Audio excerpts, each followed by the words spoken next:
idea why it did that. That kind of whatever. It ages on. It's fixed.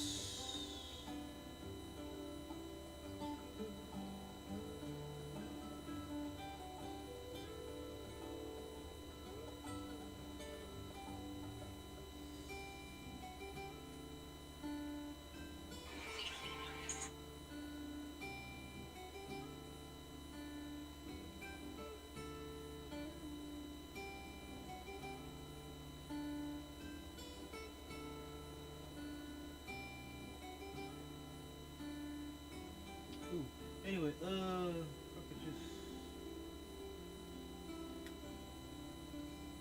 There we go.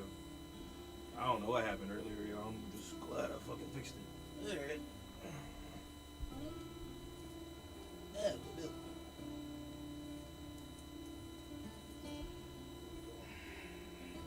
Alright.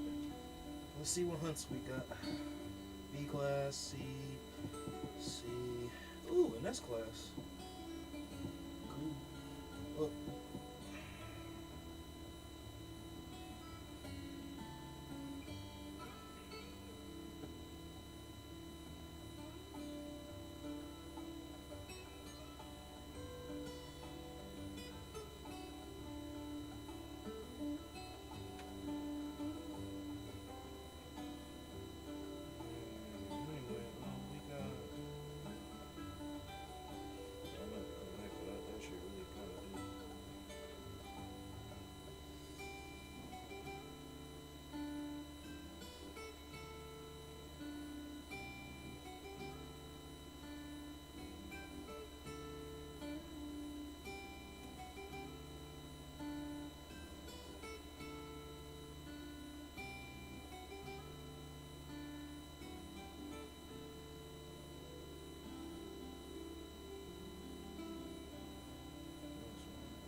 How many marks I got? 5?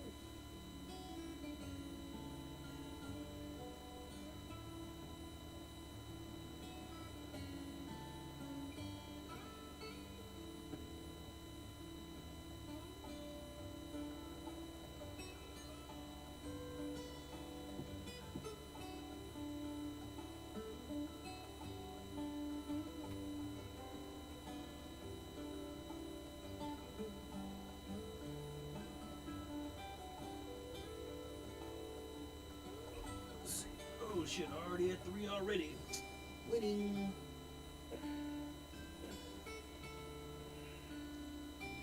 Yeah, told you I'll be back. I'll be back.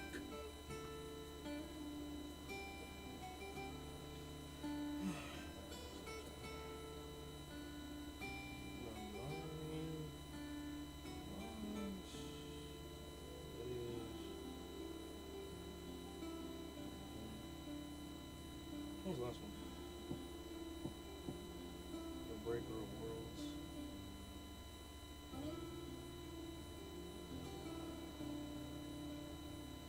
Well, let's start with that one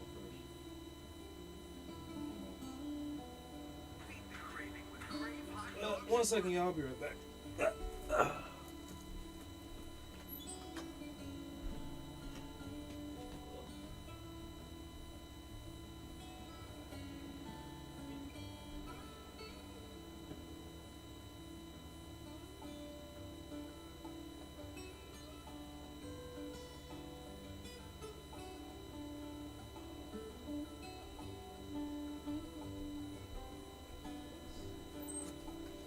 Weird. Hey everybody, today we're going to show you how to find Atlas, aka the Break. Thank you. Let's find Atlas, the Breaker of Worlds. I wonder how they get these titles too. Yeah. Oh yeah, no. So, where's Atlas at?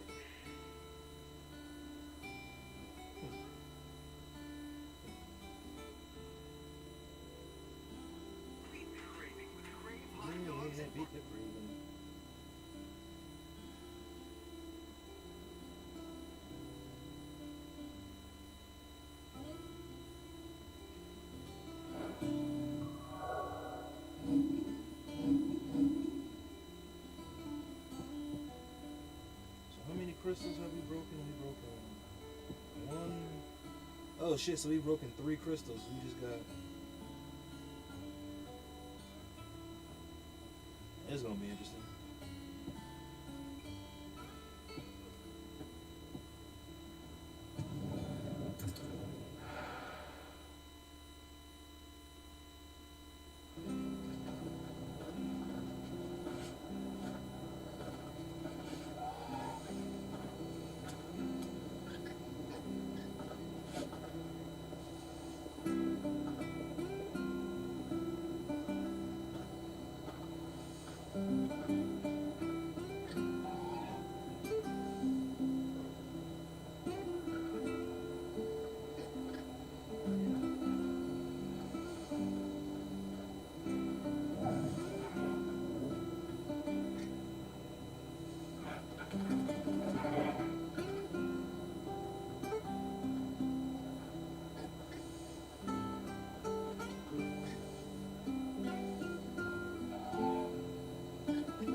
o'clock on.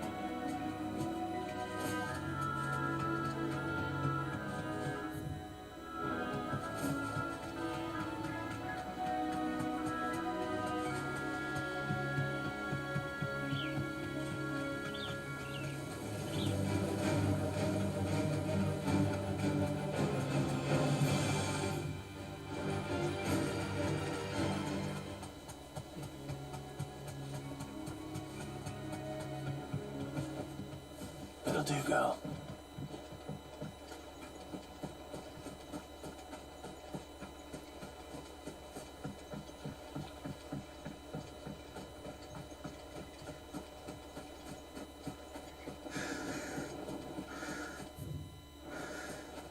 Why did they make him start this damn short? What did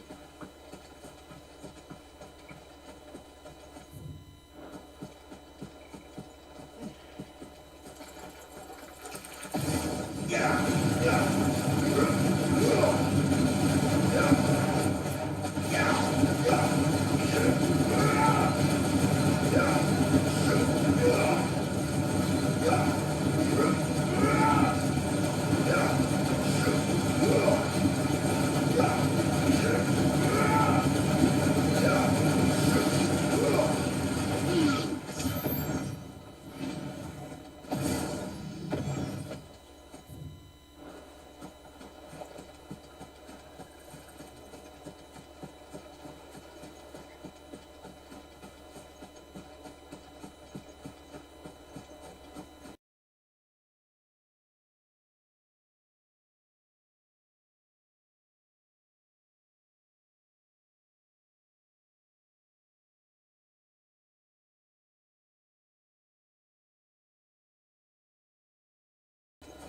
to sleep with you.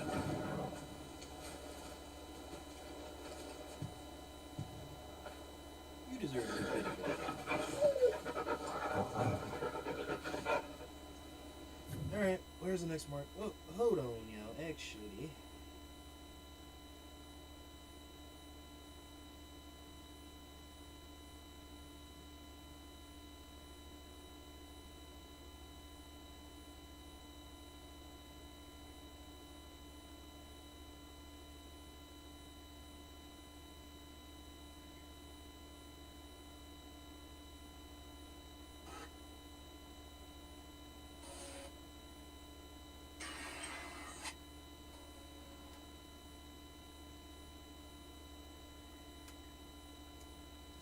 Eventually,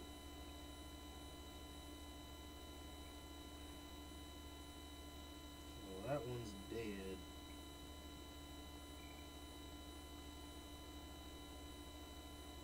Let's see what this one is.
sweeping, wouldn't it?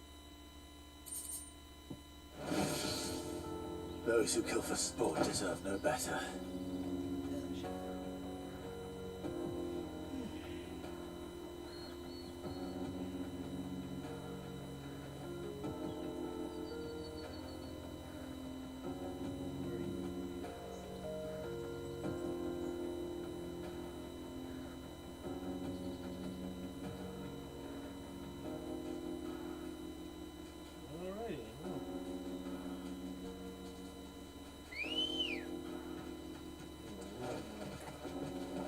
Come on.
Introduce it to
And then there was one.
wasn't too bad, was it, Toggle?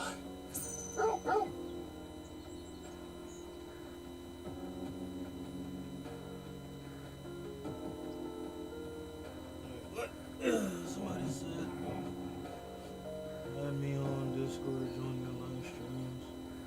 I would, but hold on. She done coming up and it's going to this mouth. Guess not.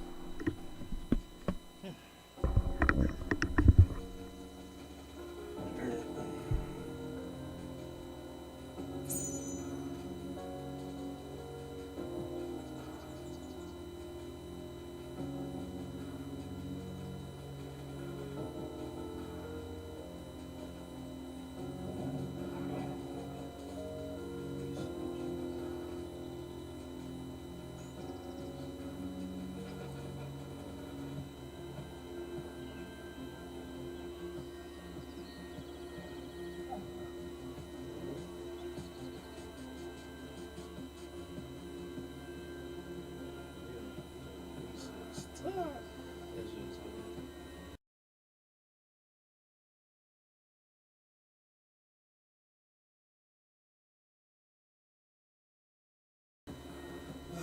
see.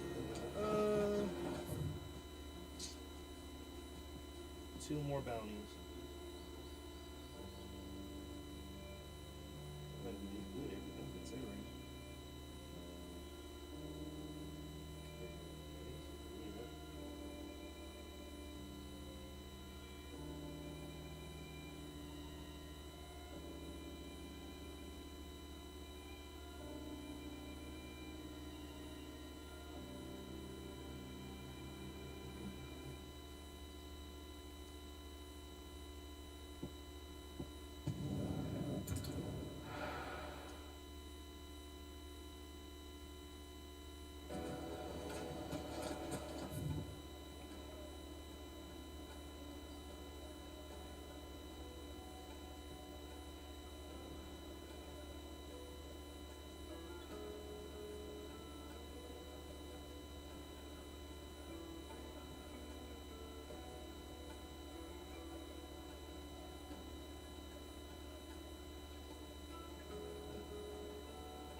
That's on the part of a map I haven't even been to yet. That's crazy.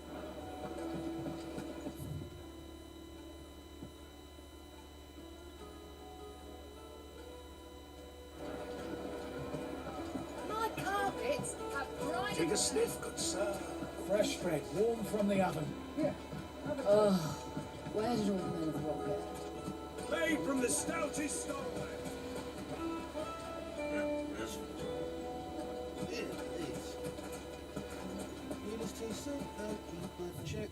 She was a nevertheless. No, I'm telling you, it's gone.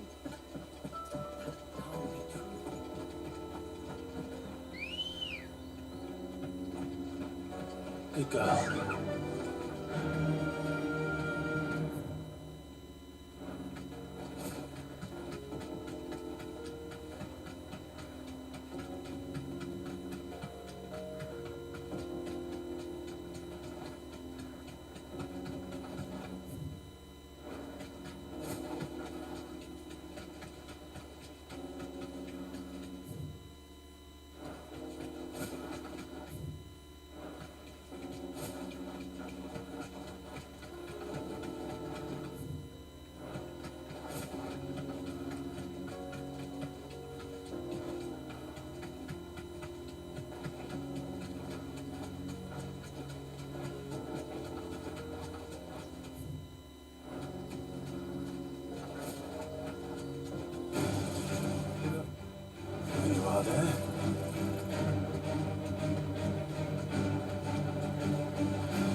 Peace at last.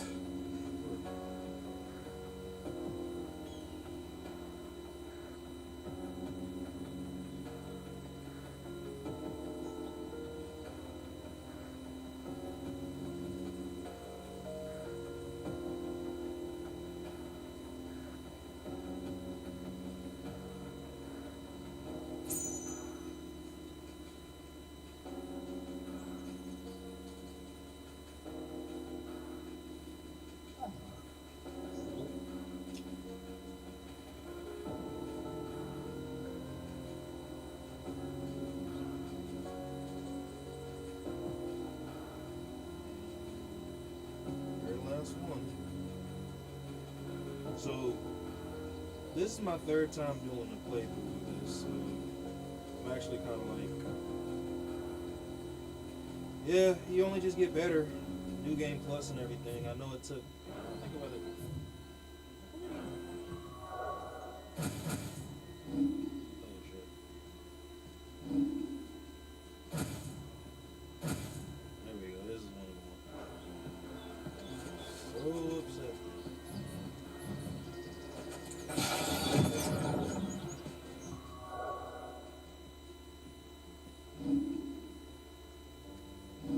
But I have a total of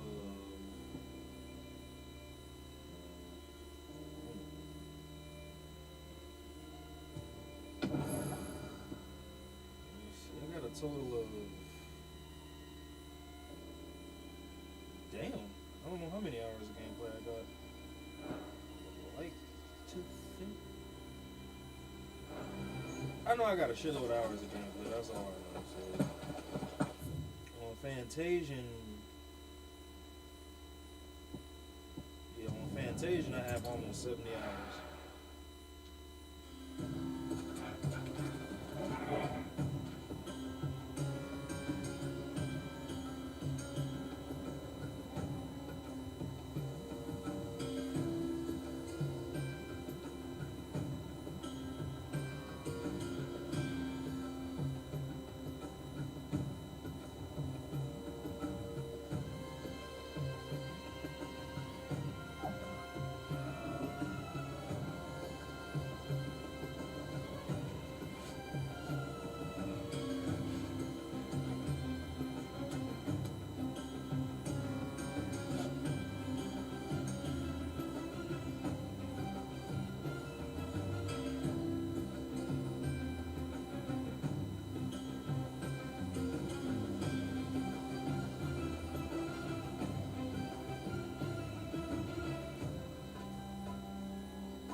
All these were just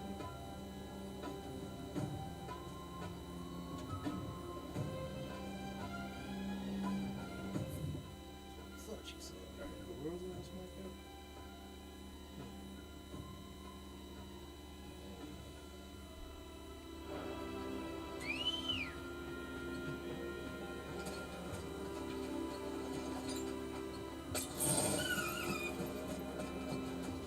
Good girl.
Alrighty then. It should have stayed in its shell.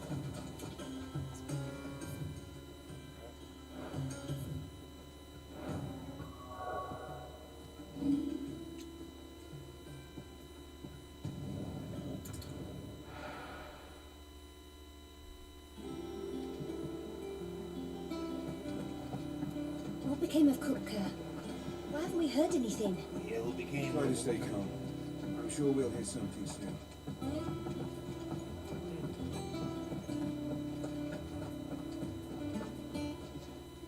Is it business or pleasure? You too old. I like saying that every time she asks, is it business or pleasure? You Rubbing too me blind, old. you know.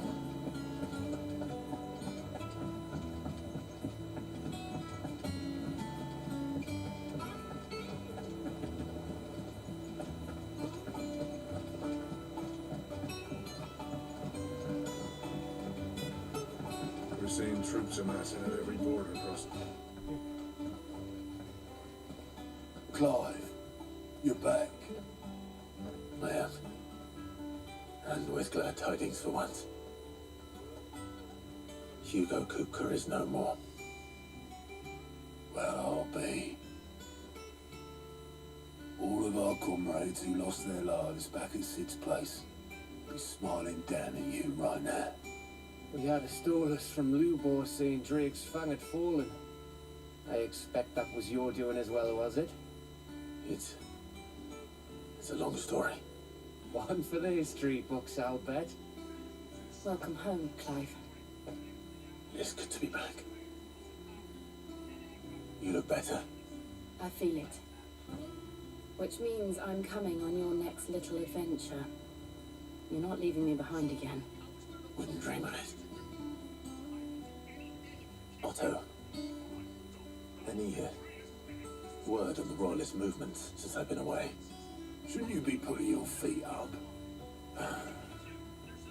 If you really want to know, go and have a word with Vivian. Thank you. I will.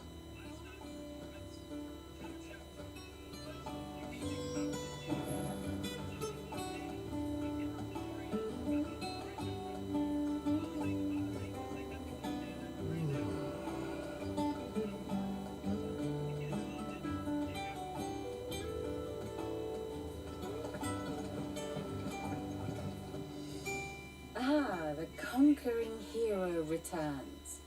And with hardly a scratch on him. I may have picked up one or two. Well, the fact that you came straight to me instead of visiting our resident physiker suggests that you picked up something more important. A scent. The scent of Waludas. The very same. But whatever plans Kupka was hatching with the royalists, he took them to his grave, as did his men, slaughtered by the orcs who'd taken over the Fang. Orcs, Vivian. I've never seen such creatures in Storm before. The Waludas must have ferried them over from Ash, but why? Why work to rescue Kupka only to invade his home, the mother crystal of an allied nation, and let both fall? It makes no sense. Do you know the tale of the blind men and the Adamantus? One can often be led astray by focusing too closely on individual details. One must instead see the bigger picture. And No. what bigger picture is there than my map?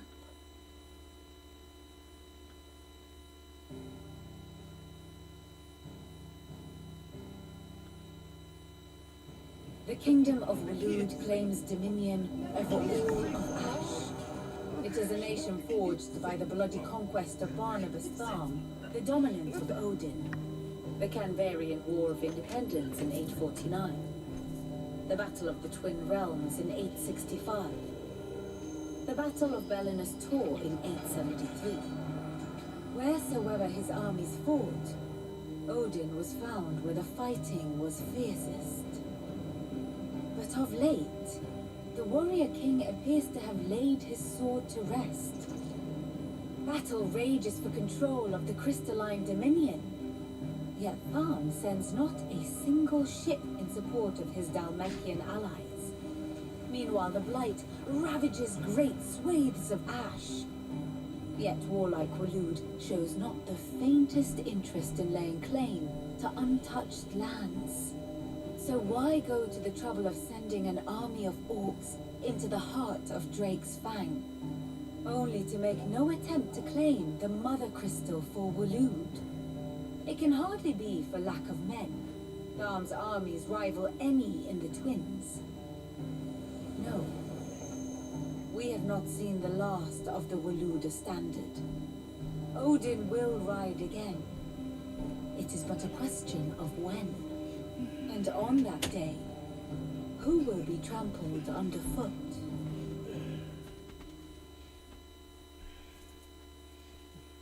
In summary, I know not to what end the royalists betrayed Kupka. I know only that it is part of some broader scheme. A scheme tied to the ambitions of one man. King Barnabas. But there is no need to wallow in confusion. If one is to cure a sickness, one must first identify the symptoms. And your Lord Uncle has volunteered to do just that by keeping an eye on the royalists' movements. He's really throwing himself into this. Indeed he is. Which means all that remains for us to do is await his reports.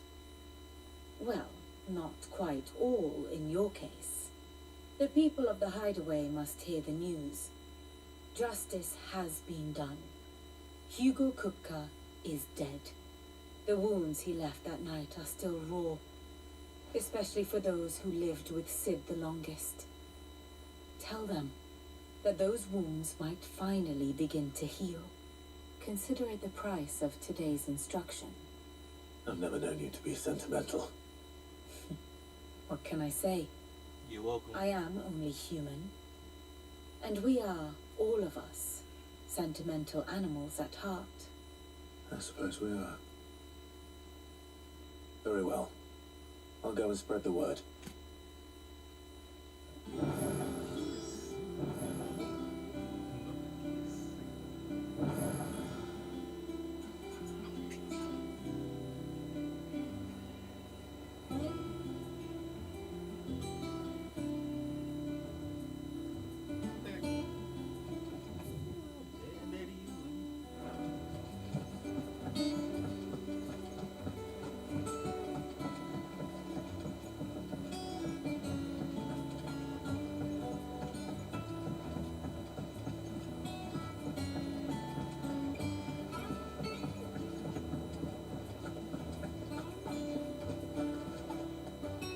Well, someone looks pleased with himself. It's true what I'm hearing then. Nothing escapes you, Lady Karen. It's true. Kupka is dead. No more looking over our shoulders then. Good. Start to get a crick in my neck. Don't let it go to your head though.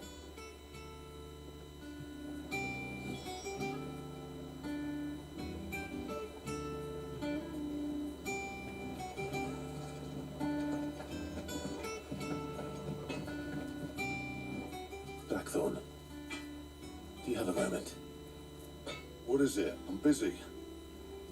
I wanted to tell you that Hugo Kupka is dead.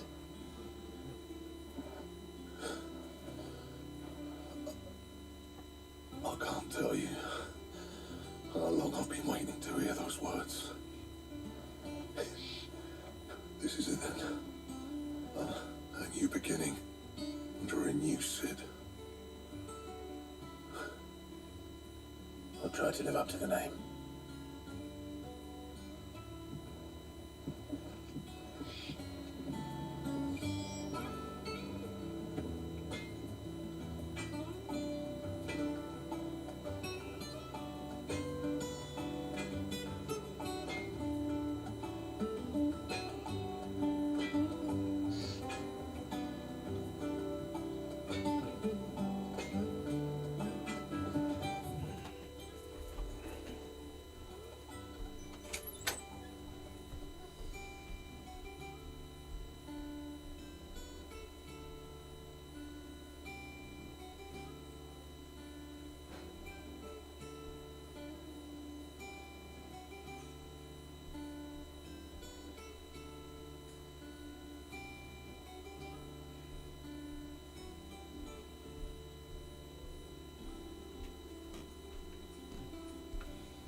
Clive, have you come seeking the gift of knowledge?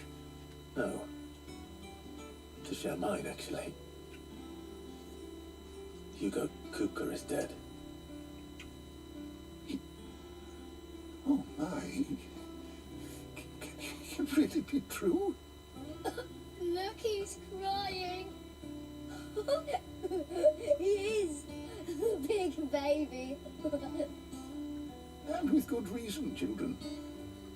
These are tears of joy. We must offer up a prayer to your parents that the heavens might weep with us. There shall be no lessons today, only thanksgiving and merrymaking. Go, put away your things. All right. Brilliant.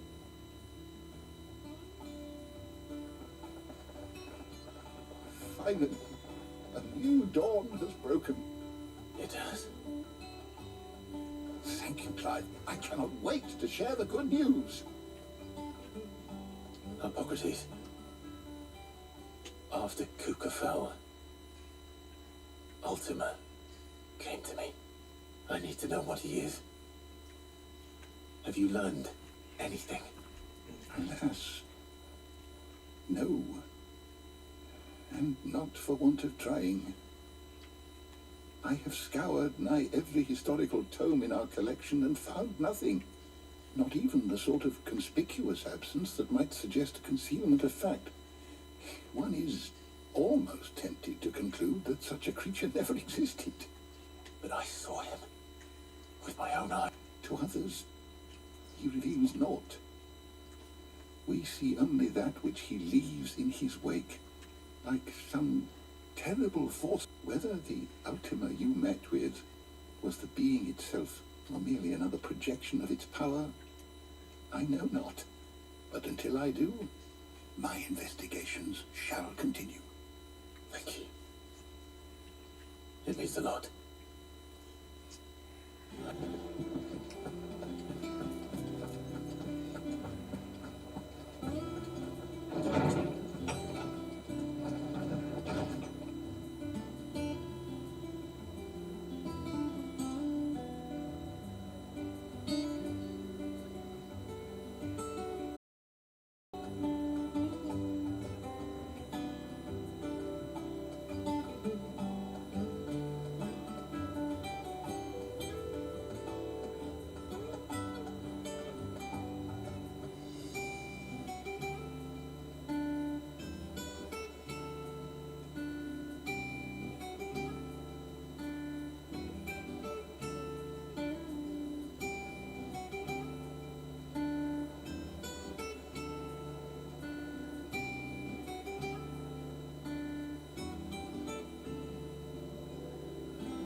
I'm telling you, it's true.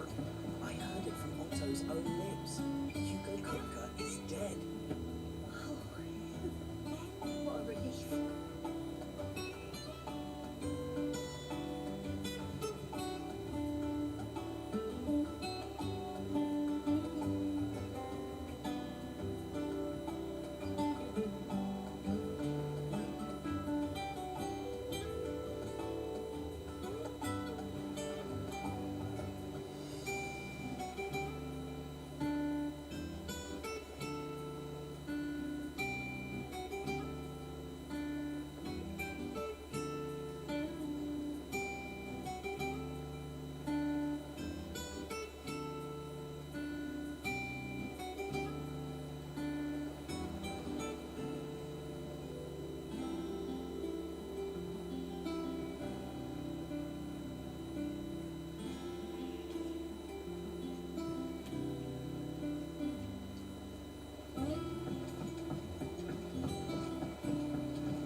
We're seeing troops amassing at every border across.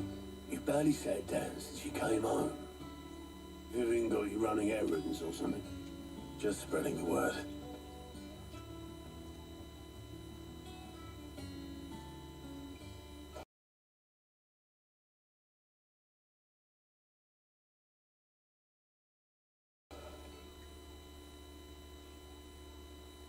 So, the Professor's got a soft side, has she?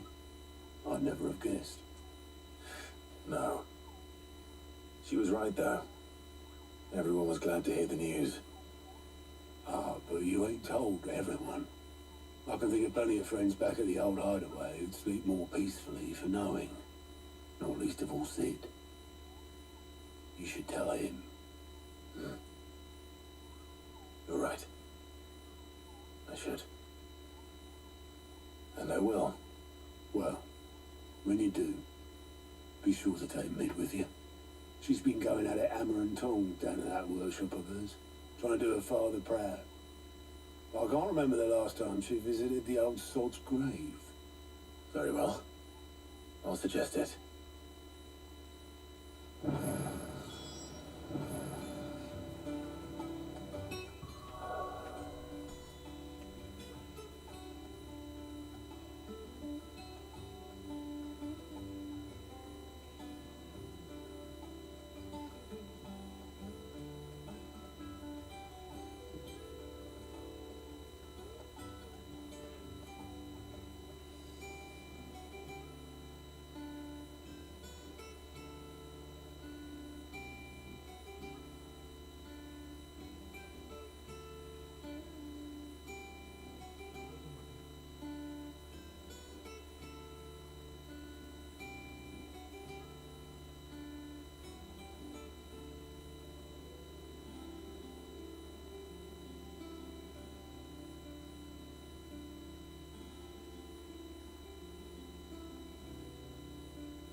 Good day to you.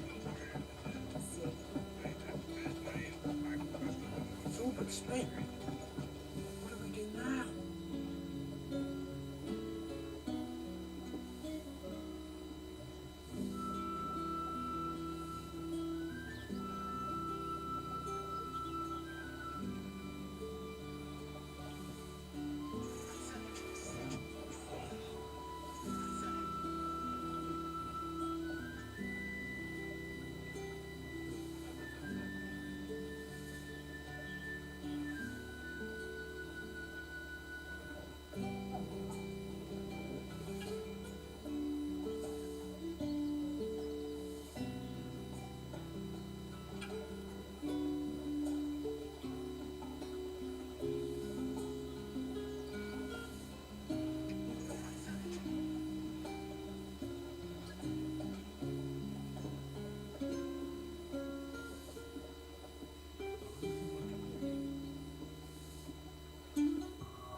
know what, Cam, you actually kind of got me thinking. So it's definitely still my community, and you know there are plenty of fitness influencers I definitely would love to meet. I haven't really like met any big major ones, but just to like double back on my community, it's kind of like I'm around like nothing but competitors anyway.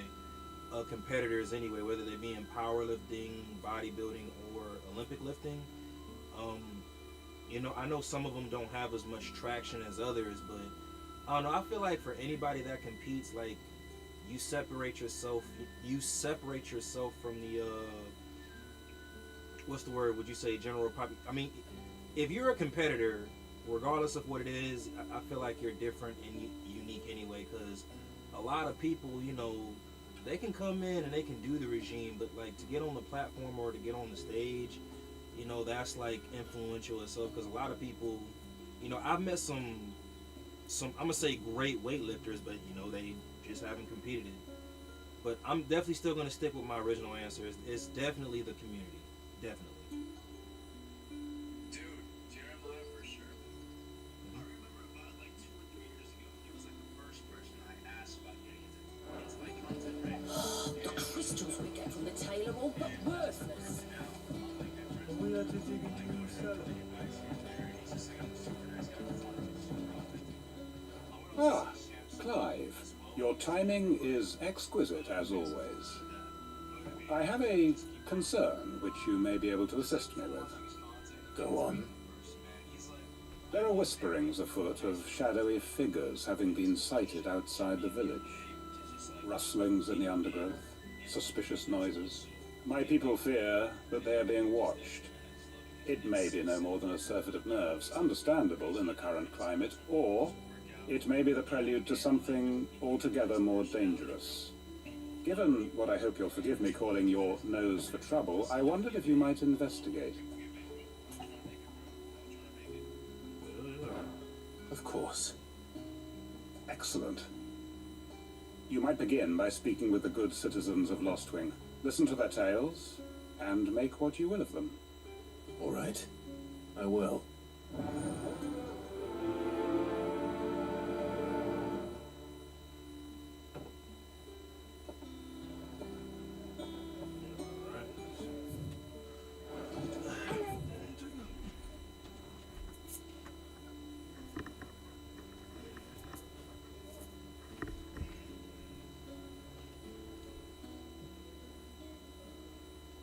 Sit. Take a seat. Right. Let's see what the people of the village have to say. I better find out if this is just nerves, or something we need to take more seriously.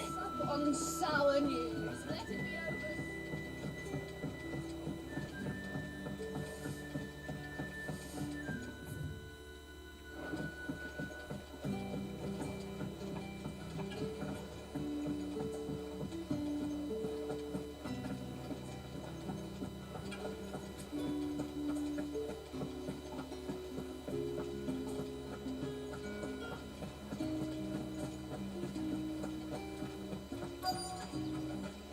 Word is, the Black Shields took a hiding. And for some bearers. Excuse me. Quinton mentioned strange figures having been sighted near the village. Have you seen anything? Nah, not me, Gov. I heard the rumours, though. I'm here most days, right next to the gate, and I ain't seen nothing out of the ordinary. Don't worry. Any shady characters try and slip into town this way, and I'll soon come running. And shouting, most likely. All right. Thank you.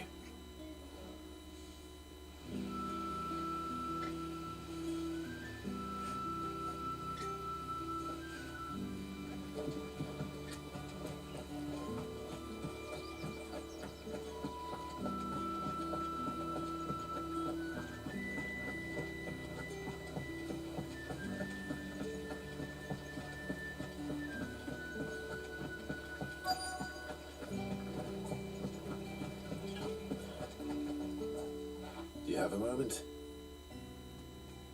There's talk of suspicious figures in the woods.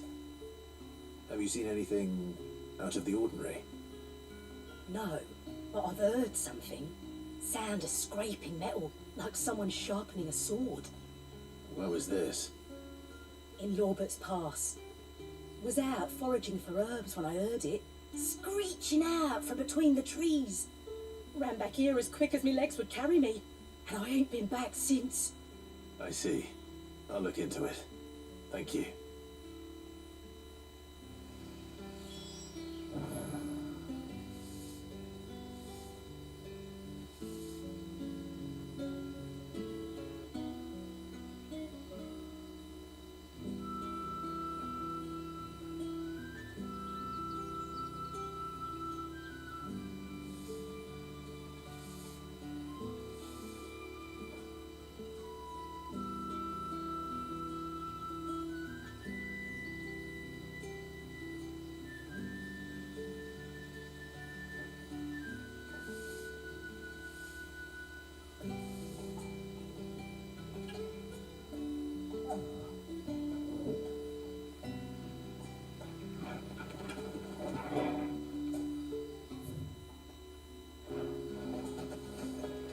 Seems Lorbert's Pass is our best bet then. What do you say, Torgal? Shall we go and investigate?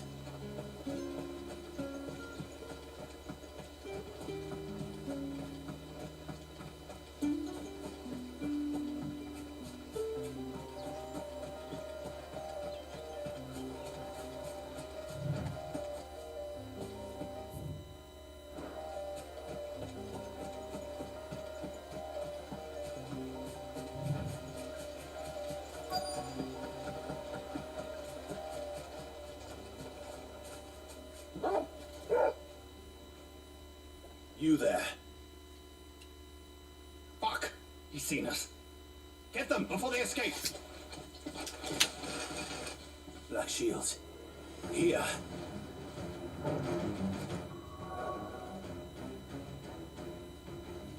What the hell are you doing here?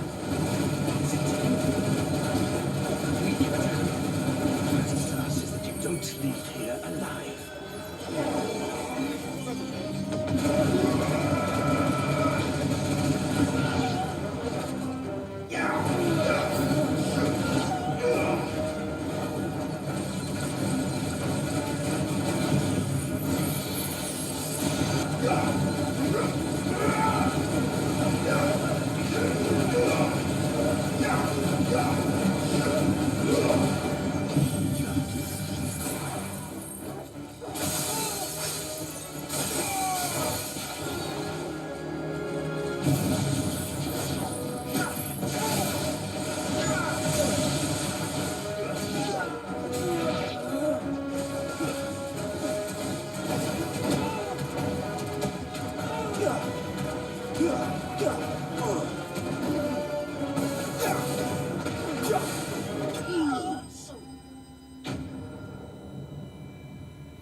Why were they here? Were they planning an attack on Lostwing?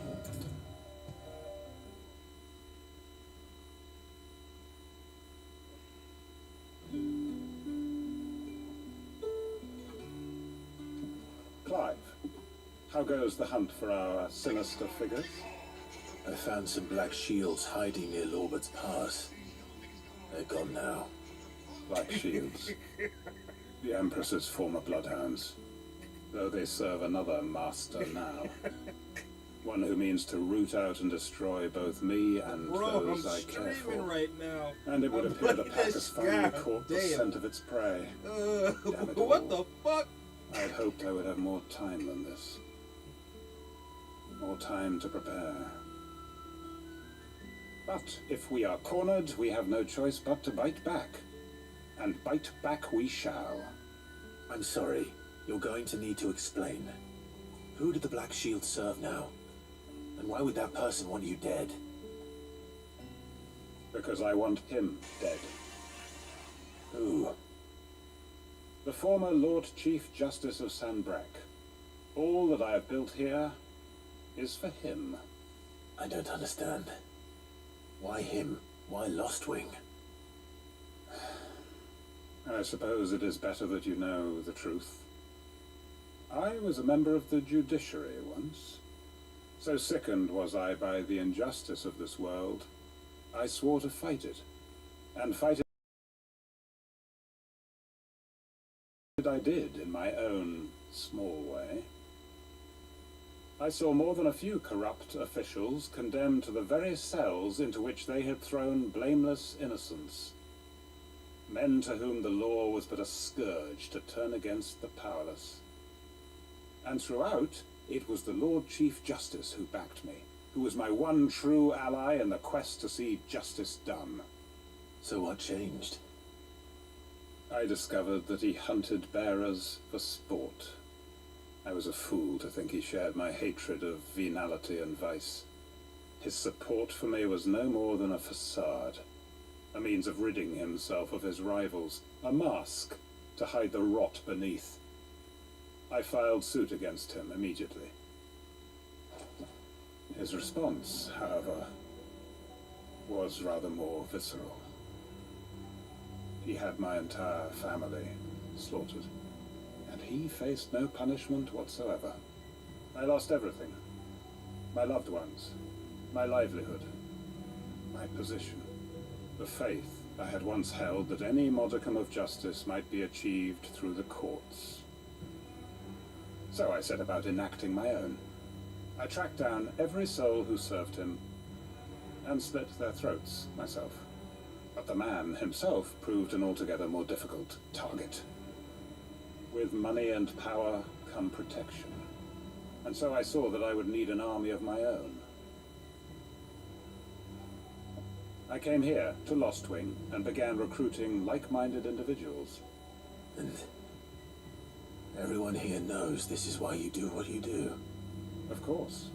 They too have lost loved ones to the bearer hunts. Seen faultless friends sent to the gallows to spare the guilty. All under the watchful eye of the Lord Chief Justice.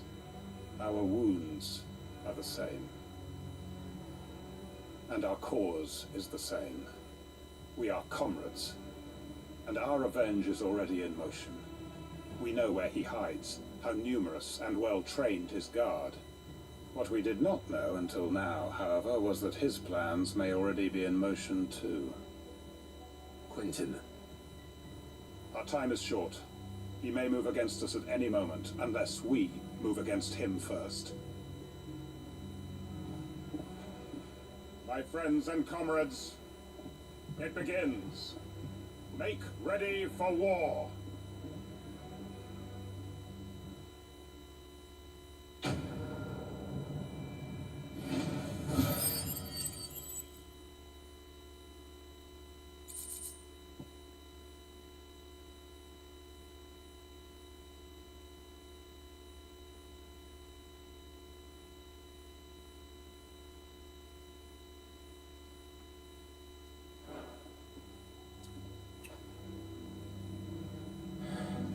I'm not going to change.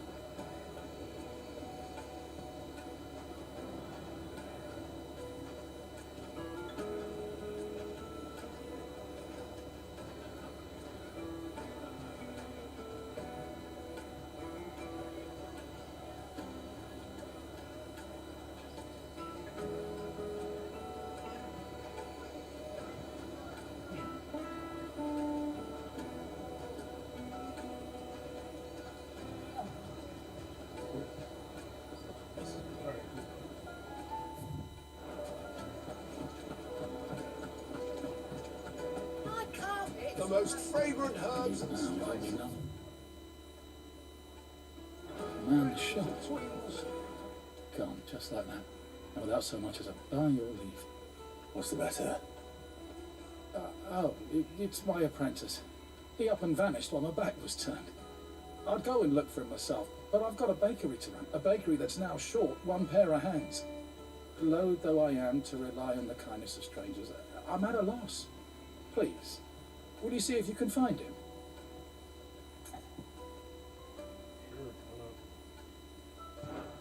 I'll see what I can do.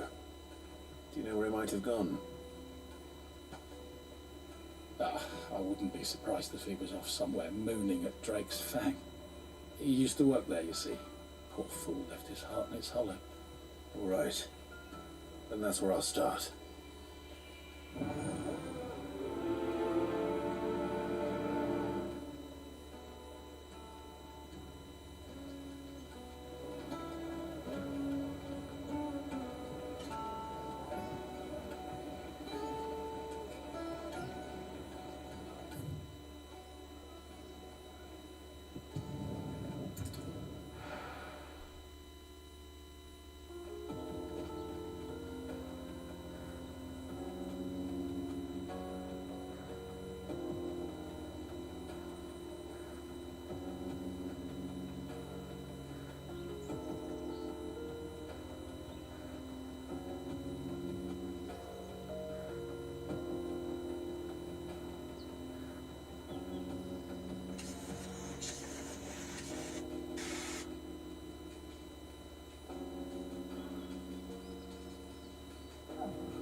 You deserve a rest. What do you?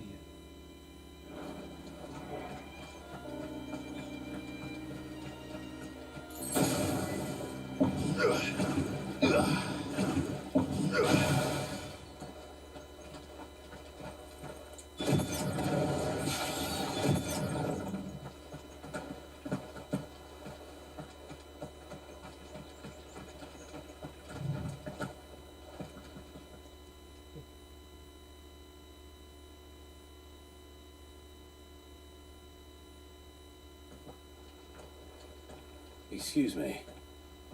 What do you want? The baker sent me to find you. I am a sorry, selfish sod, aren't I? I'm certainly not a baker. Master must have ruled the day he took me in. Time was the sight of the Fang used to calm my nerves. But now look at her. I take it you missed the Mother Crystal. I hated her, but she was all I knew. Worked her mines for years. And when she shattered, part of me shattered with her. I had to trade my pickaxe for a rolling pin, but I'm no good at baking. Every loaf I touch collapses. My bread's as hollow as I am. She was the only thing that could fill the hole inside me. I loved her, damn it. But now she's gone. She's never coming back. What am I supposed to do? I ask her. How does a shell of a man learn to live again? Perhaps you could express yourself in your work. Express yourself. If you missed the Fang, maybe you could recapture it somehow. Recapture it? I'm a baker, not a... You know, you might just be right. What a fool I've been! I have to get back to the bakery right away. Thank you. Thank you, my friend. You've opened my eyes. Wait.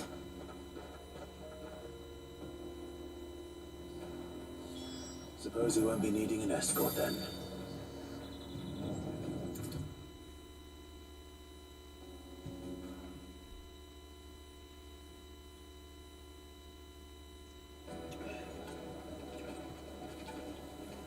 Ah, there you are. The man who lit a fire under my wayward apprentice. Though I worry you might have stoked the flames a little too high. He damn near ran me down trying to get to my oven. Master, it's ready. Behold the Drake's Balm. A truly unique creation. I dare say it is. Just look at it.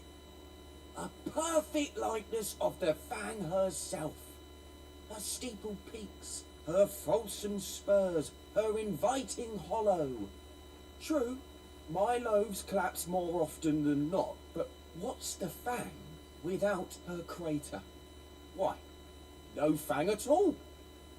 And look, inside. She's filled to bursting with a bounty of beautiful crystals. Salt crystals! Master, I have found my purpose. I must use my work here to preserve the memory of the Fang. Well, if it tastes half as unique as it looks, I'd certainly say you're onto something. Not only is my apprentice back, but he's finally pulling his weight. With any luck, I might even have a new delicacy on my hands. I don't know how you did it, but you have my thanks.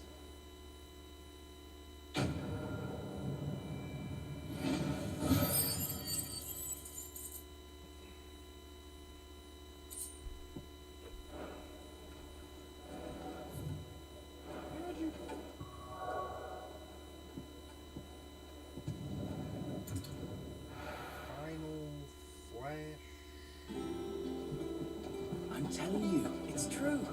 I heard it from Otto's own lips.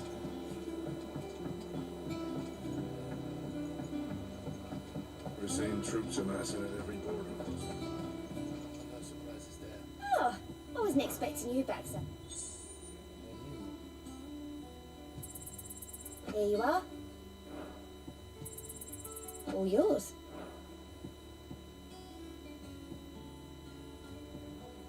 All done? All right, Clark. Me too. I've been doing my bit the rest, and anyone. Here you go. Think you can help?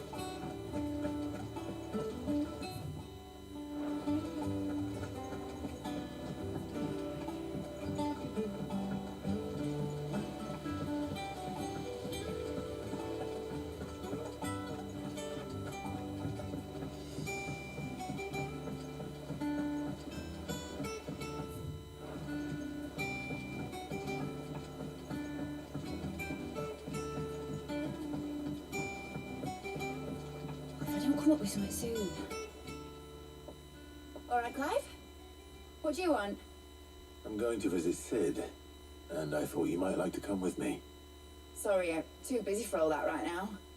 I've got to get this thermal displacement stack sorted. Thermal... Displacement stack. Here. And this is for... Only the fastest, finest ship the world has ever seen. The Enterprise. Me and my dad designed it together. Where other vessels rely on the fickle winds to drive them through the water, ours is fitted with mithril engines. And those things have got more push than a behemoth in a bad mood, and more heat than all the hells put together. Which is where the stack comes in. I may have already talked some tight-lipped shipwrights into putting the hull together for me in a little dockyard in Canva. But the stack's a bit more involved, so I'm building it here. The thing is, it's so involved that I'm running behind and it's starting to hold things up over at the shipyard. I'll come and see my dad, though, when I'm done. Whenever that is. Is there anything I can do to help? Good old Clive. I was hoping you'd say that. First things first, I need some parts making. The stack will be made up of 3 major components. There's the plating, here, that channels hot vapours away from the engine. The helm over the top, that disperses all that heat into the air. And the shielding around the sides, that stops the rest of the ship from going up in flames. A full suit of armor then. Probably best to take it one piece at a time. Then you'll need to start with the plating. Everything else fits onto it. I've got the designs and the list of materials here. Show these to Blackthorn. He'll know what to do. I can't make head nor tail of them. Luckily, you don't need to.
I think Mid might need some help.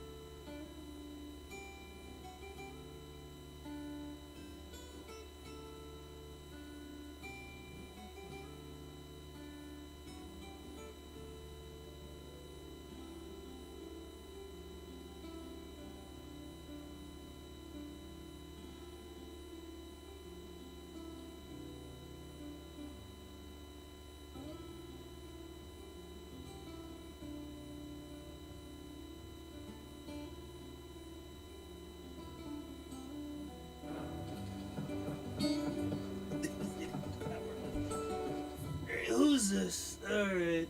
Hey, buddy, I actually enjoy it. Yep, sure. Yeah, I always get that.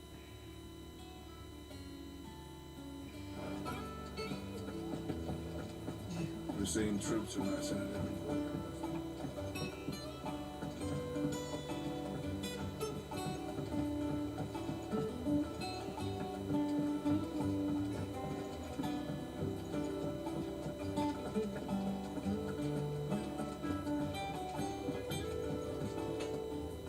Blackthorn, could I ask a favour? Hell with it. It's for Mid. This my last chance to say I'm otherwise engaged. Spare myself the arseache. Go on then. What is it this time? She said you would know. Here.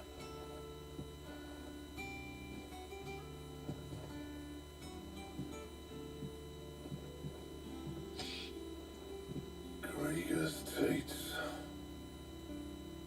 Well, I don't know what the hell you'd want this for, but I can make it.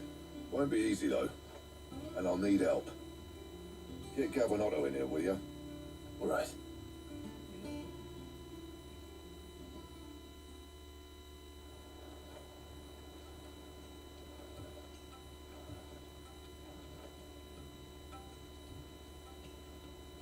So Liz roped us all in here again, ain't she?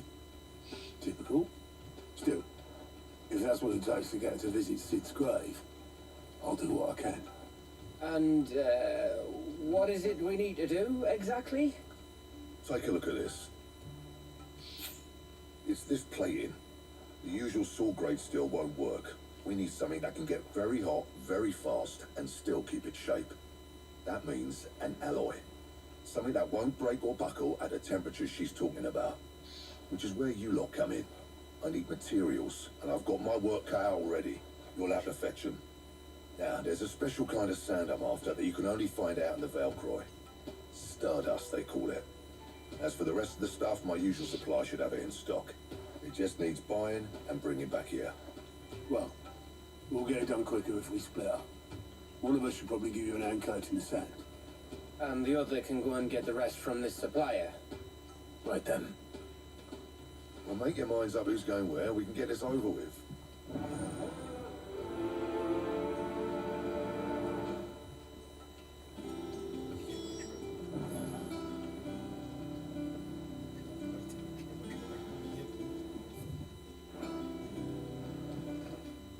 You going after this? Which one of the...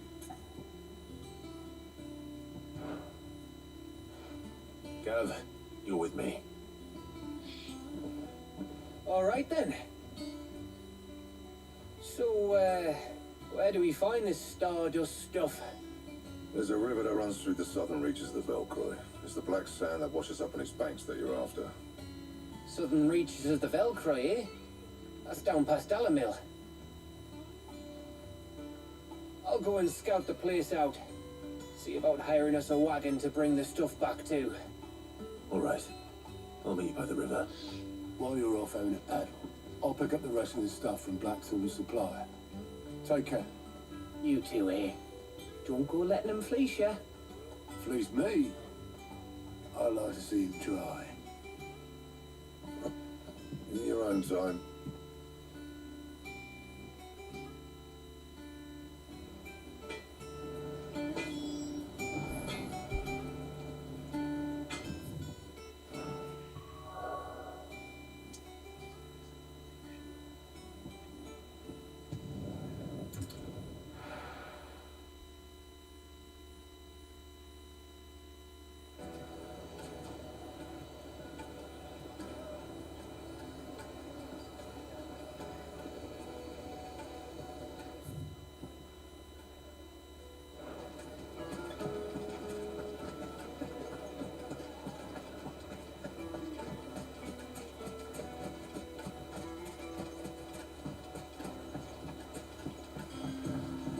Looks like I found the river.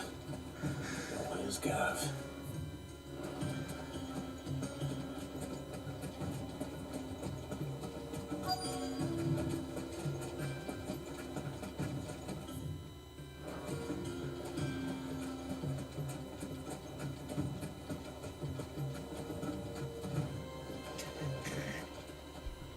Sorry to keep you, Gav. Better late than never. I've had a quick scout about, and I reckon round here's our best bet if we want to grab as much of this Stardust stuff as we can. Don't know what Blackthorn's planning to do with it, though. I asked over in Dalamil, and they seem to think it was worthless. But if Stardust is what Blackthorn wants, Stardust is what he'll get. There's plenty of this stuff lying about, just begging to be bagged. Then let's get bagging, shall we? We shall. Race ya.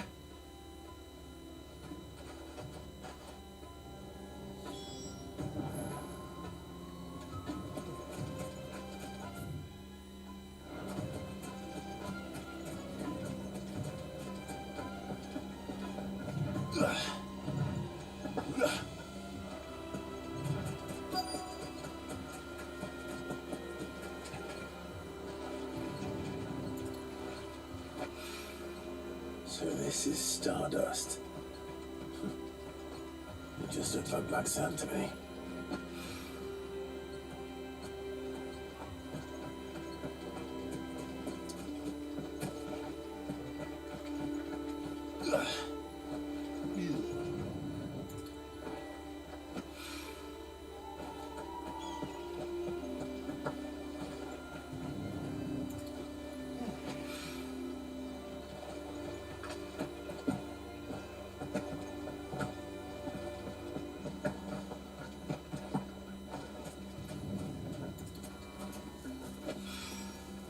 That should be enough for now. Let's see how Gav's getting on.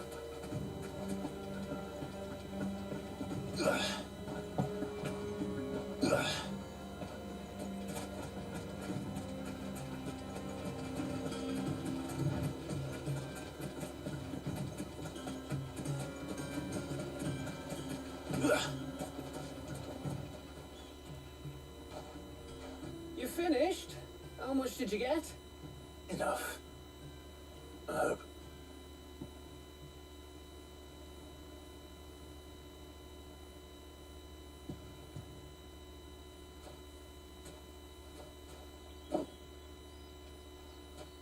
Oh, you win. That might even be enough for old Blackthorn. Hey, before we go, do you mind if we have a chat?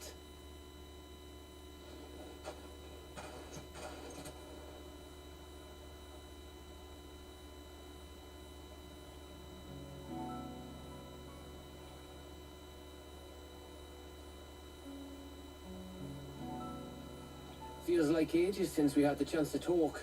You know, man to man like. It does, doesn't it? Back when you first took Sid's name, we were talking all the time. Working out what to do in that. There was a lot to work out. And there still is. Those shoulders of yours starting to feel the strain. Hardly ever see you around the hideaway nowadays. Always on some errand or other. You can take a day off, you know. Says the man who spends most of his time behind enemy lines. Only 'cause you keep sending me there. I know I can count on you, Gav. Likewise.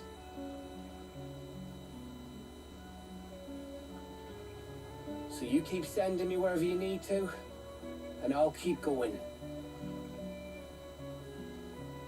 Safe in the knowledge that I have a home to come back to. Thanks to you.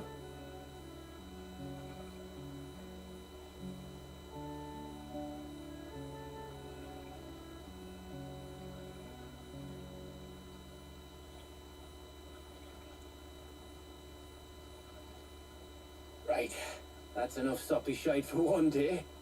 We'd better get this lot back to Blackthorn before he slings his hammer at someone. You go on ahead.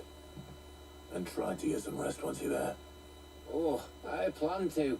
Believe you me. After Blackthorn gets what he needs, of course.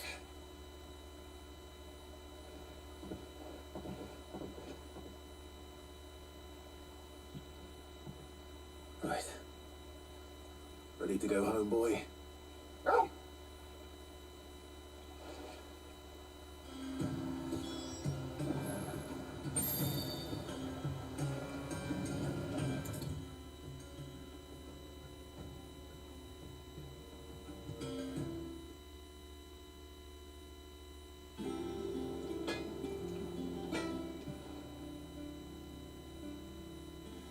Blackthorn, got everything you need? Yeah. Yeah, I do. Cheers for the Stardust. Should be enough to be getting on with. We should go out on maneuvers together more often. You'll be sneaking around on your Todd all the time. I'll make a start on putting this thermal plating together then. It'll take some time, mind. So if you've got other things to be getting on with, I could do without you breathing down my neck. Thank you, Blackthorn. I'll let Mid know construction's underway.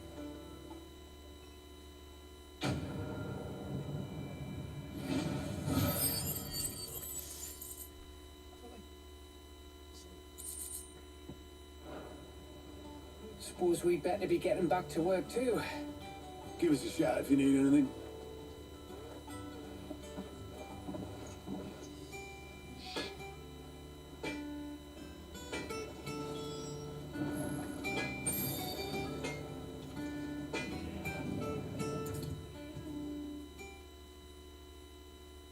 If I don't come up with something soon.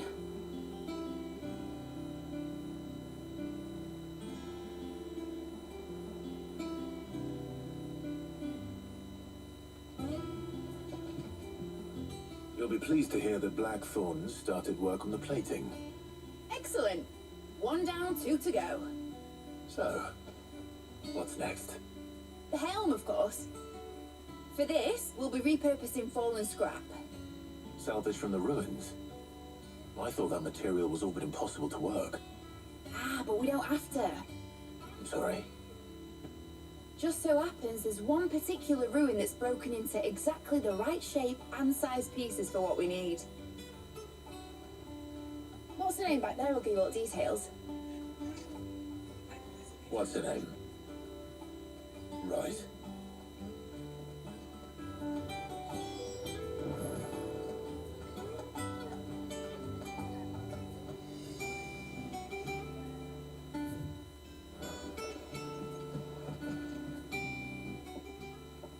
Oh, Sid, is this about the helm? Yes. Mid said I should speak with you. I'll show you the plans then. Here you see the mithril engine, in which mithril is burned to generate heat. That heat is then harnessed to produce motive force. Excess heat is dealt with by means of the thermal displacement stack, which disperses it into the surrounding air. Now, were we to rely on thermal plating alone to achieve this effect, the rate of excess heat buildup would far exceed the displacement coefficient of the plating. In other words, the reactor would overheat and eventually explode. This is where the helm comes in. It connects to the plating, you see, and serves as a sort of thermal sink to absorb all that excess energy.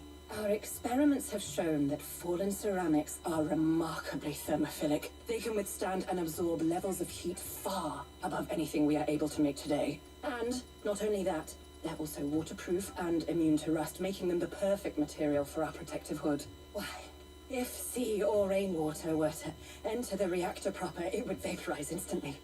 The forces produced would tear the ship from stern to... You can stop there. I understand. Mid said we might be able to use parts of a fallen ruin. Where would I find it? Ah, yes. It's in Lorbert's Pass, near Lostwing. The thing is, well, I probably should have arranged to have the pieces we need brought here sooner. You see, a certain unwanted visitor has taken up residence there. It's no longer a matter of just walking in and taking them. It's, going to be considerably more dangerous than that. I see. Then I suppose I'd better deal with this unwanted visitor for you. Would that help? Oh, very much. Thank you, Sid. I'll gather my team and head there right away. We'll meet you outside the ruins.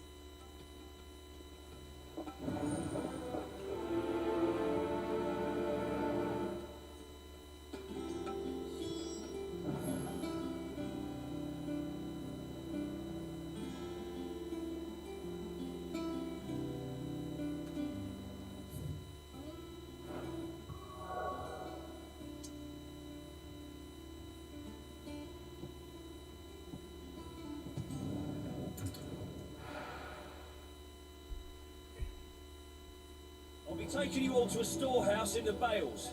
Leave anything you don't need behind.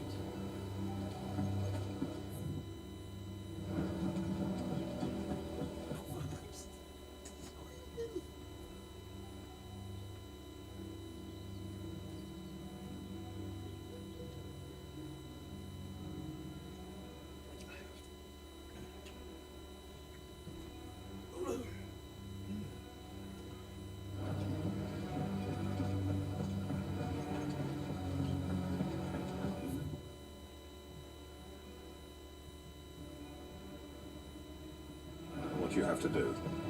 Oh, well. Get down. If you're ready, we leave at once.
the wind.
Oh, there you are, Sid. Thanks so much for coming.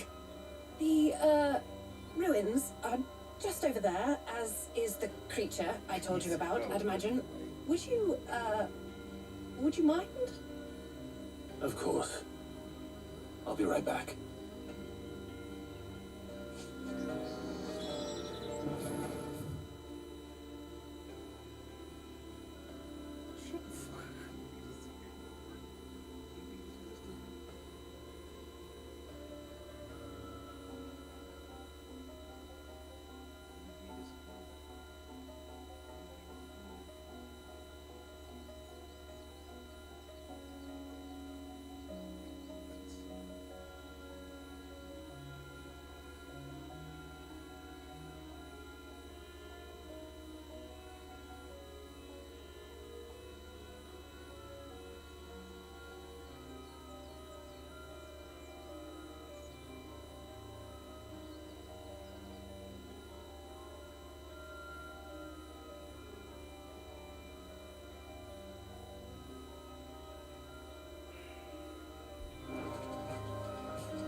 Anybody home?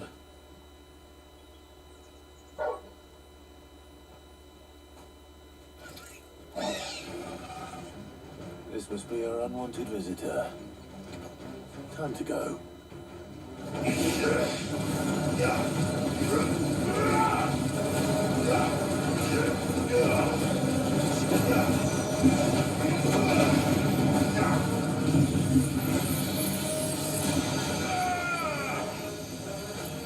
Where'd he go? Where'd he go? Where'd he go?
things I do for you, Mid. Sid! Oh, thank goodness you're safe. You shouldn't have any trouble now. Indeed. Well, don't let us keep you. We'll, see that everything is transported safely back to the hideaway. All right. I'll let Mid know you're on your way.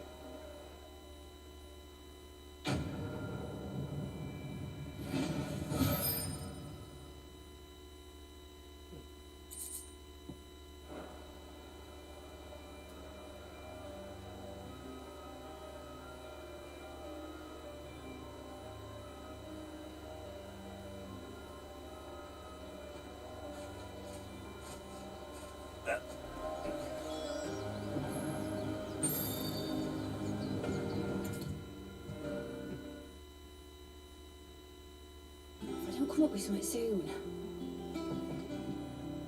Mid. Helena has recovered the material for the helm. She'll be along shortly. Excellent. Another job well done. And just one remaining. Right. Right, the shielding. This one's a bit of a bugger. How so? The plating's enough to stop the engines going pop, but those things will still be spitting out enough fire to set the rest of the ship ablaze. Which is why you need proper shielding. A prism for the dragon's breath that's blazing away inside. I thought a triple thick layer of tempered steel might do it. Or more of the stuff that the Fallen use, but they'd both be too heavy. The helm and the plating are bulky enough as it is. Add any more weight and the whole ship would be at the bottom of the briny before we'd even started. I need something light. But I've racked my brains and I just can't think what would do it. Well, if I were in need of obscure knowledge, I know whose counsel I would seek. Harpocrates. Terms? Yeah, well, I thought of that, obviously. I've got all the details written down here. Can you take this to him, see what he makes of it? Right away.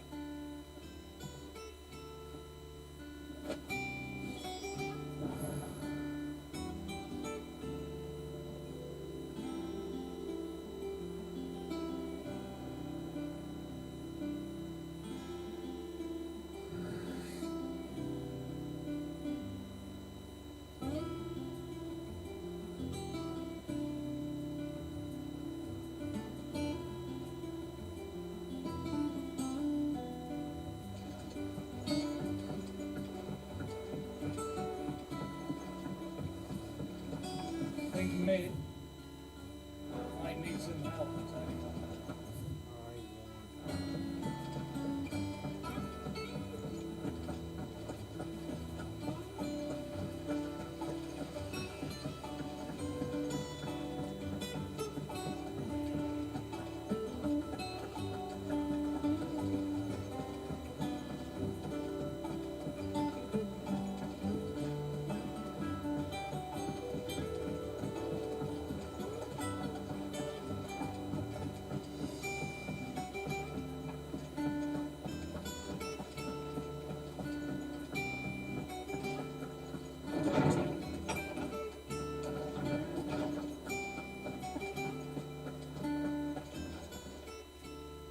Harpocrates, do you have a moment? For you, Clive? Always. Well, actually, it's for Mid this time. Could you take a look at this?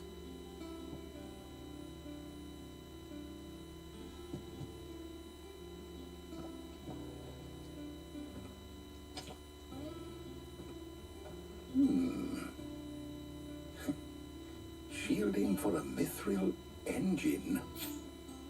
Whatever will that goat think of next? What are these notes around the edges? She has some specific requirements for the materials. The shielding needs to be able to resist extreme heat on the inside, and yet remain cool enough on the outside not to set the ship alight, while also being light enough not to sink it. As you can imagine, she's struggling to find anything that meets her needs. I see.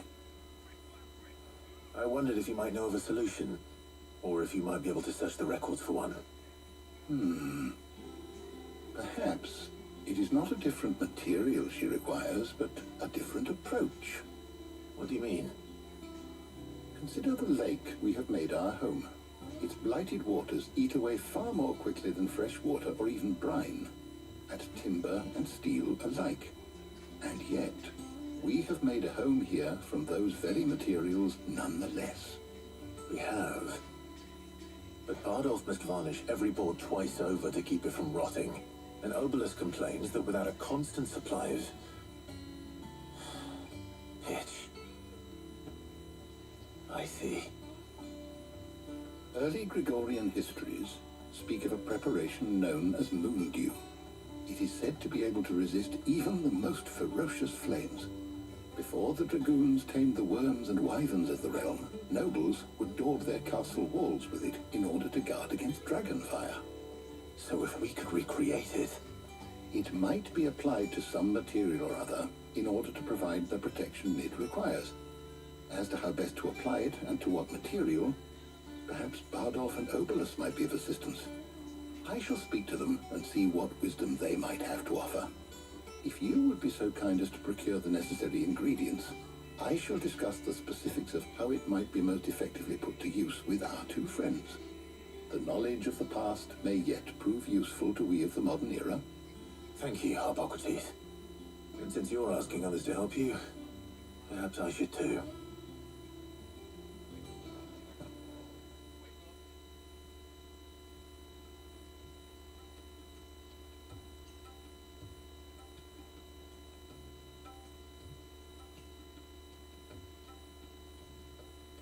So you need a hand, do you? We do. I'll be heading to market for the ingredients we need. I could do with some help. And some company too. The other can assist me in researching how best to prepare the shielding itself. Can we count on your aid? Always. Well, if Jill's game. Thank you. I am sure either of these fine young minds would prove indispensable in my research. I leave the decision as to who will go with whom in your capable hands, Clive.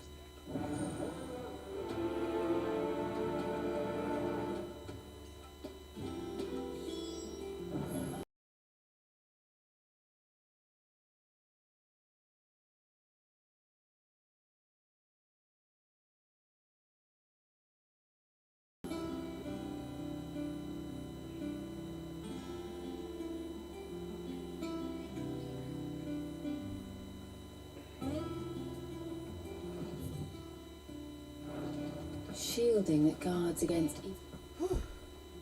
So, Clive, who will accompany... Very well. So then, what do we need to find? I have taken the liberty of preparing a list. Here. White chocobo eggs. Pepio nuts. Are you sure this list is right? Everything on here seems very edible. I would have thought the ingredients would be a little more exotic. Though these items may seem mundane, they have potent effects that are rarely exploited, effects for which they were once highly prized. So much so, in fact, that they were harvested almost to extinction, hence moon dews having fallen from favor. Now, of course, they can be obtained with ease. You should be able to find everything you need at the market in Northreach. Is that so? I've been meaning to visit Northreach anyway. I'll set out now. Join me there when you're ready. I will. Until then. You two enjoy yourselves. You too, Talia.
He's mad.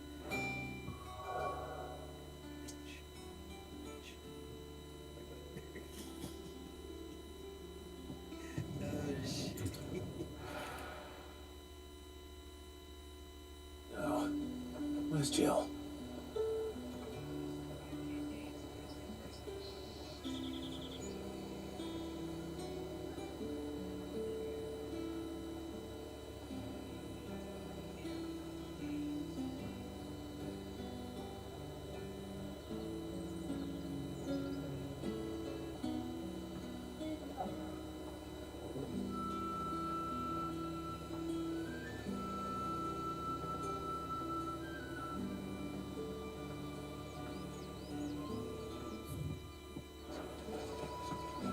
Keep them pilgers nice and chilled. Are those Papio nuts? How goes the hunt for ingredients? I've only just started. I'm sure everything we need is somewhere amongst all these stalls, though. Why don't we split up and see? We'll take a couple of ingredients each. All right. What am I looking for? How about you look for the Papio nuts and some garlic? I'll find the other things we need. We can meet by the gate when we're finished.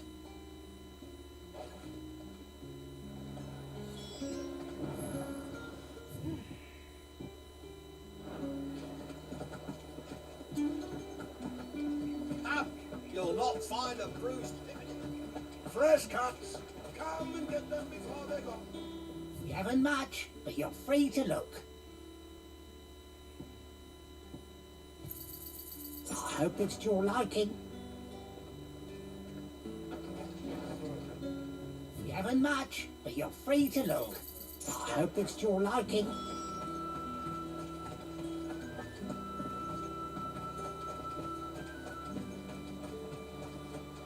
What do you want? If that's what you want. That's everything. Let's see how Jill's getting on.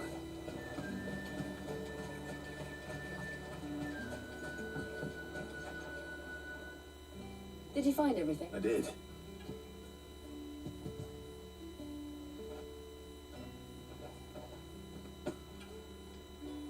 Garlic and Papio nuts. Perfect.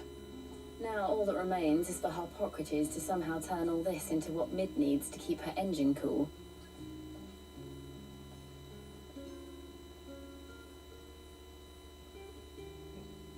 But before we head back, would you walk with me a while?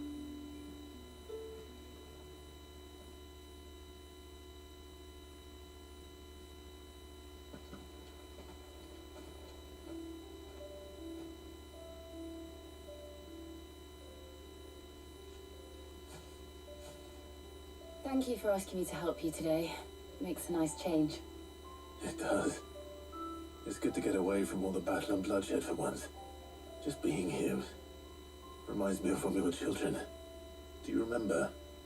Walking down Market Street in Rosalith, taking in the sights and smells. How could I forget? What with Torgal's antics. Remember how his nose would prick up at the scent of sausages? He'd go racing away and we'd have to go running after him. We wouldn't catch you now, would we, boy?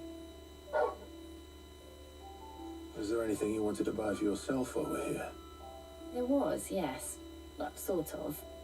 Molly in the kitchens told me about a place that sells particulate.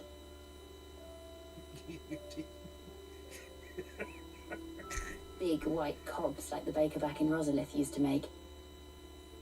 What do you think? I thought we might get some soup to dip it in. But then I tried a slice of the butcher's dry-cured ham and it was just... oh, You all right? sorry. It's just... oh, you're right. I really do feel like a child again being here with you.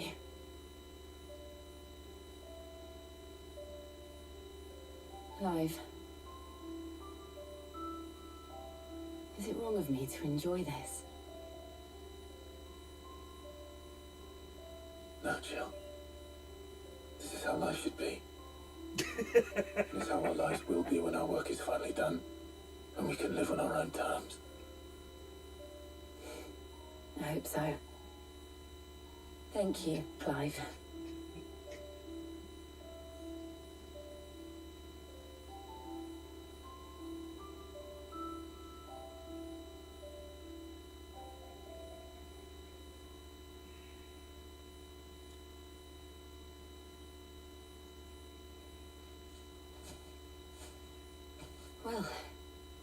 I suppose we best be getting back. I need to give these ingredients to Harpocrates and Talia. I'll see you at the hideaway. Take care. I will. You too.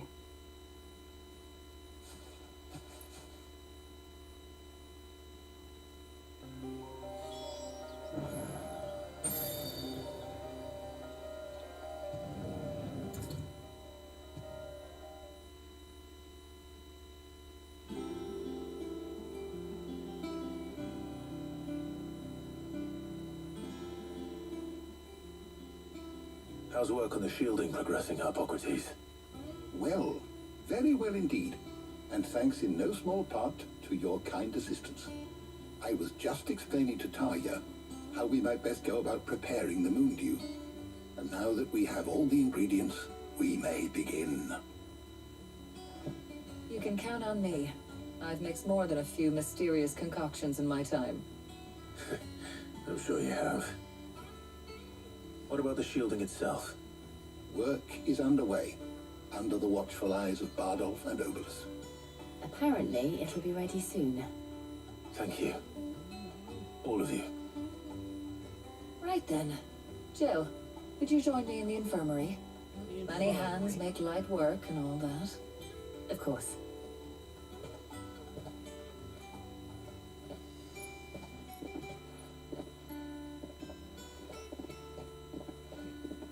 Oh, and Clive, thank you. It was nice just being with you.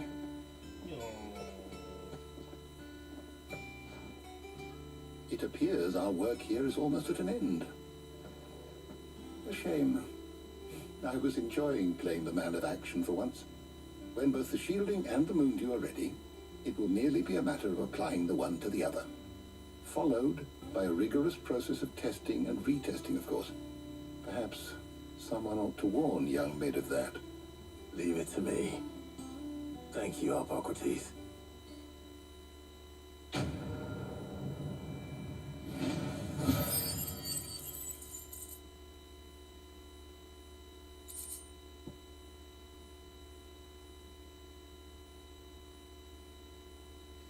Alright, cool, huh? Well, I better go and give Mid the good news then. Hell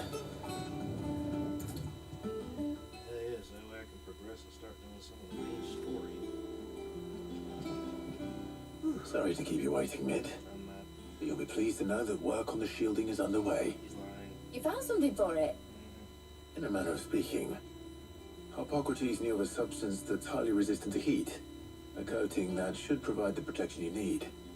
He's supervising the construction and testing of the shielding as we speak. Brilliant! I knew you wouldn't let me down. Don't thank me. I'm just the errand boy. Right then, better start working out how to bolt all these bits together. To the Black Hammer!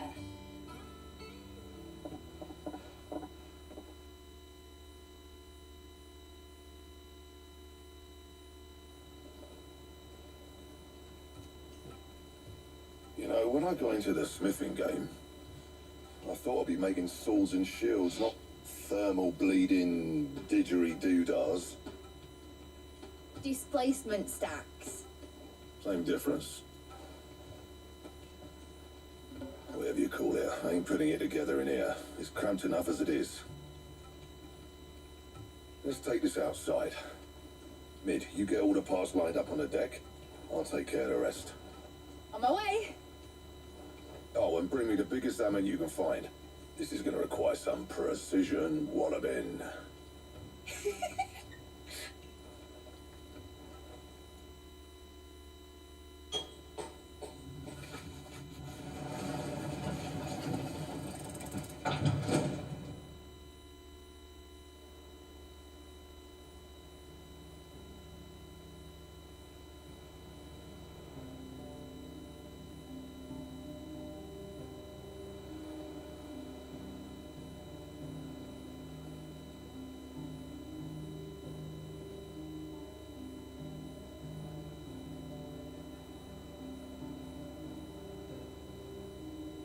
It's finished! It's finally finished!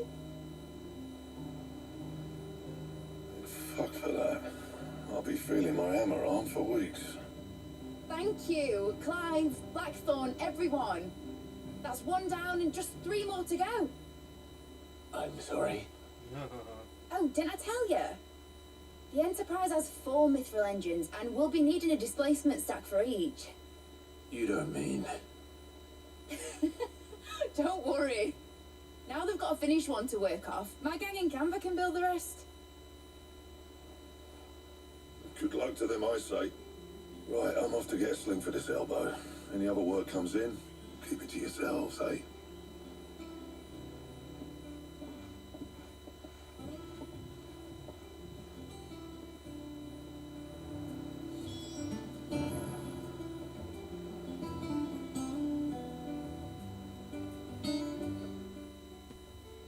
What's the matter? Nothing. Just daydreaming. Hello? Thinking about the Enterprise sailing off over the horizon to shores unknown. Searching for a land untouched by the Blight. Just like me and my dad planned.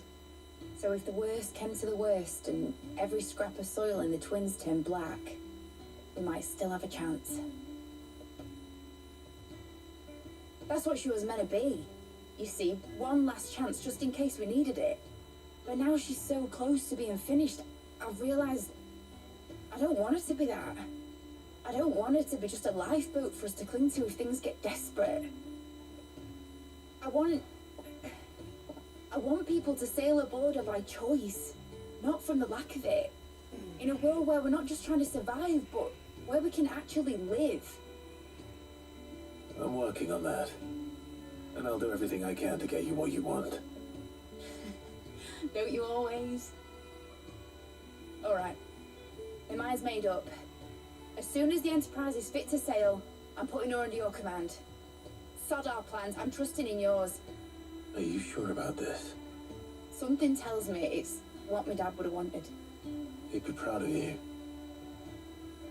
You were gonna visit his grave, weren't you? I was. And you can come too now that your little project is finished. Right.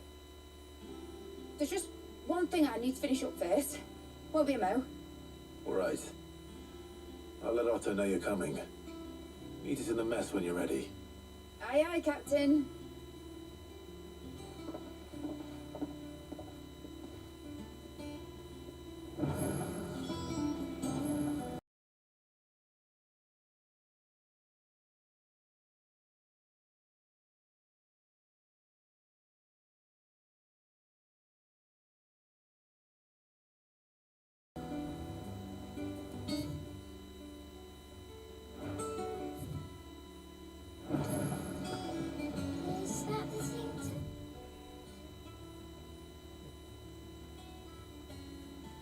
Who's helped to build?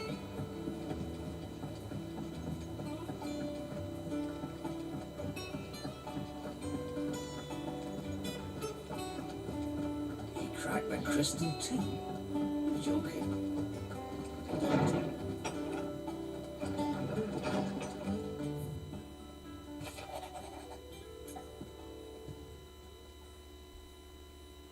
Hopefully it's nothing. But I should speak to Blackthorn just in case.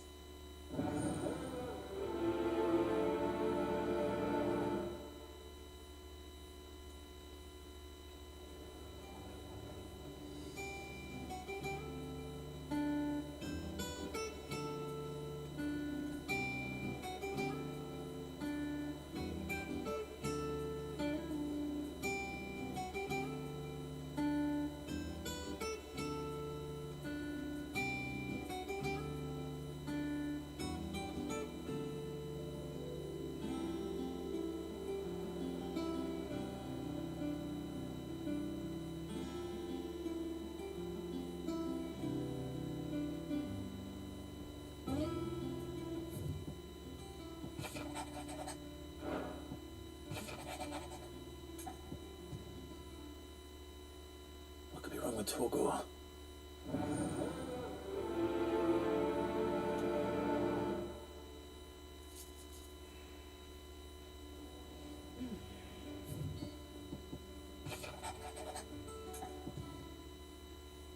Trouble with the ledgers. Shouldn't he be asking Otto for help?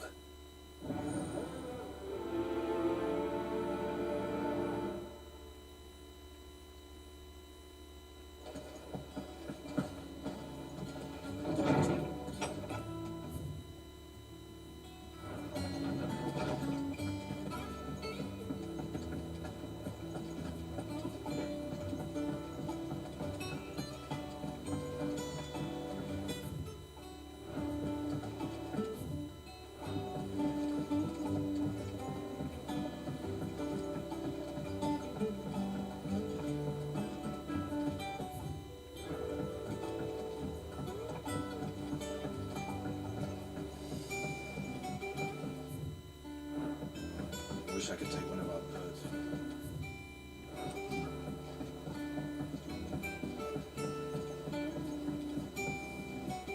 Thing mid might need some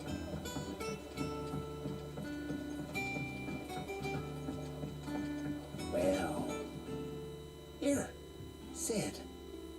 Let's hear it. Well, lovely bit problem, which is why I've been looking for something to filter the liquid we'll be cooking off. And that's where I was hoping you could help me out. I imagine Ty could get some use out of this alembic too. Distilling medicines and the like. Alright. Why not? Proper job! So what exactly do you need for this filter? Nothing but bomb ash'll do, says the chief. Gave me a sample she'd obtained from the university stores. Couldn't believe my eyes. You pour the blackest blight water through it, and it comes out clear as a mountain stream. So, I did a bit of reading about where I might be able to get hold of some. And do you know what I found out? It's only the blimmin' bones of a bomb king. They leave them behind when they die, see? I take it that's where I come in. If you wouldn't mind. I saw a billet on the hunt board for one just the other day. Would have gone myself, but, well, fighting dirty great balls of flame ain't exactly my forte. You, on the other hand... Alright. I'll see what I can do. Thank you kindly. And good hunting, eh?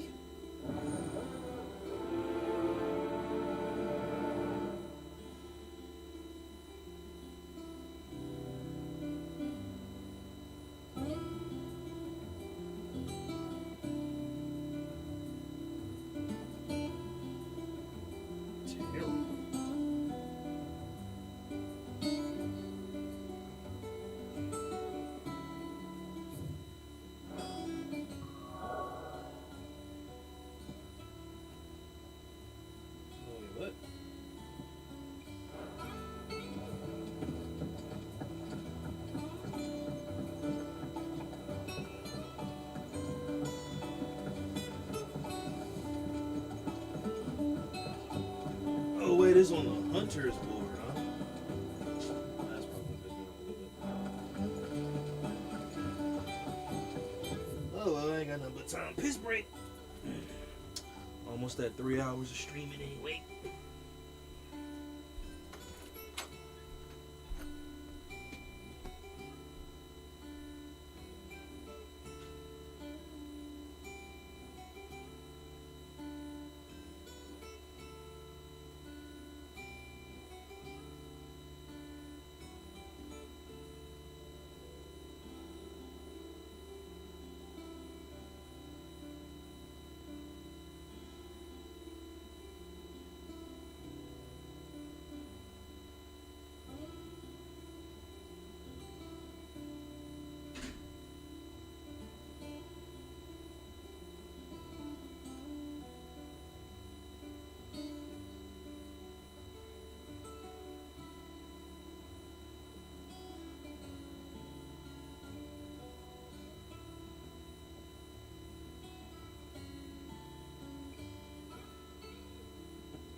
I'm gonna take it to court. He cussing right now. Stupid ass. You're the difficult one.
Clive.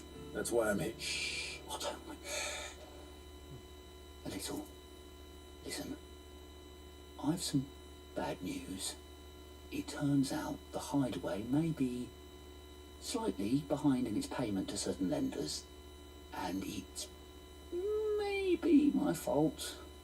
But I swear to the goddess, I thought I had the numbers square. Sadly, that square turned out to be more of a circle. Zero, you might say. I can straighten it out, I swear, but it's going to take some time, and I'm going to need help keeping it from Otto. Bit late for that, I'd say. There you are! What a surprise! So let me get this straight. You forget to pay our lenders what they're due, and instead of coming straight to me, you get Clive to come to you.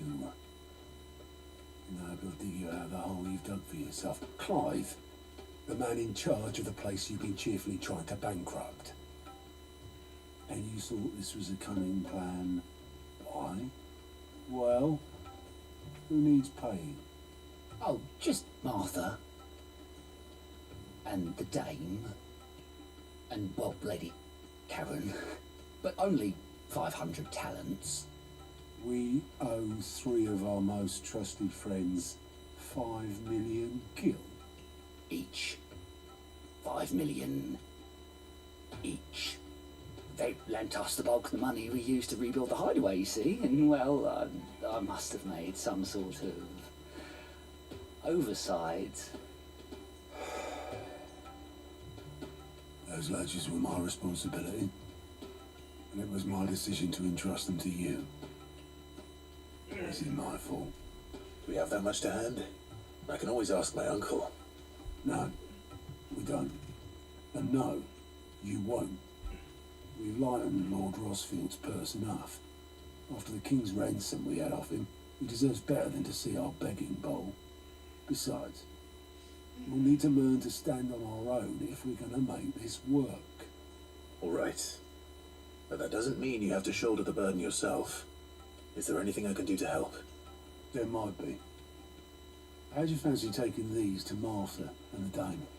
Rocks. Rocks, he says. Worth 1,000 talents apiece, these are. It was something Sid and I set aside for when times got lean. And I reckon 15 million in overdue debt probably qualifies. I just hope our associates' eyes are a bit more discerning than yours. I'm sure they will be. Should be me making the rounds, really. But you know how it is with this place. Orders to bark, Asses to wipe and all that. I know. Which is why I don't mind going in your place. Go. Do you know why I only gave Master Clive here 2 star rubies? Because you'd rather Lady Karen killed me. Because I'd rather Lady Karen killed you. Yes. Well, I suppose this is goodbye then. Don't worry. I'm sure Karen will understand. Really? Do you think so? No, I don't.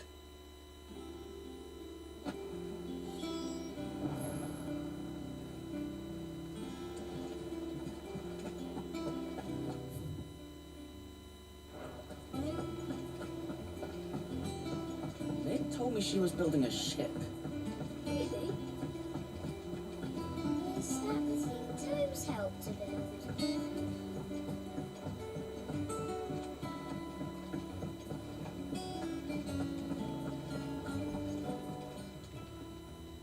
I got your note.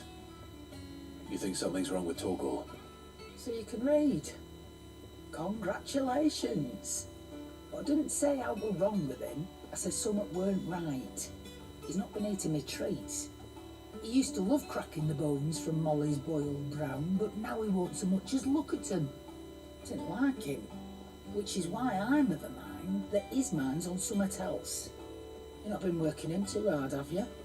No harder than usual. Is that it, boy? Do you need a rest? What was it he said he was? A frost wolf? That's what the lawsman seems to think. Then maybe this all has something to do with whatever it is that's woken inside him. I suppose things have been different since Rosalith. Perhaps Hippocrates knows something. Instead of everything, you mean? Perhaps.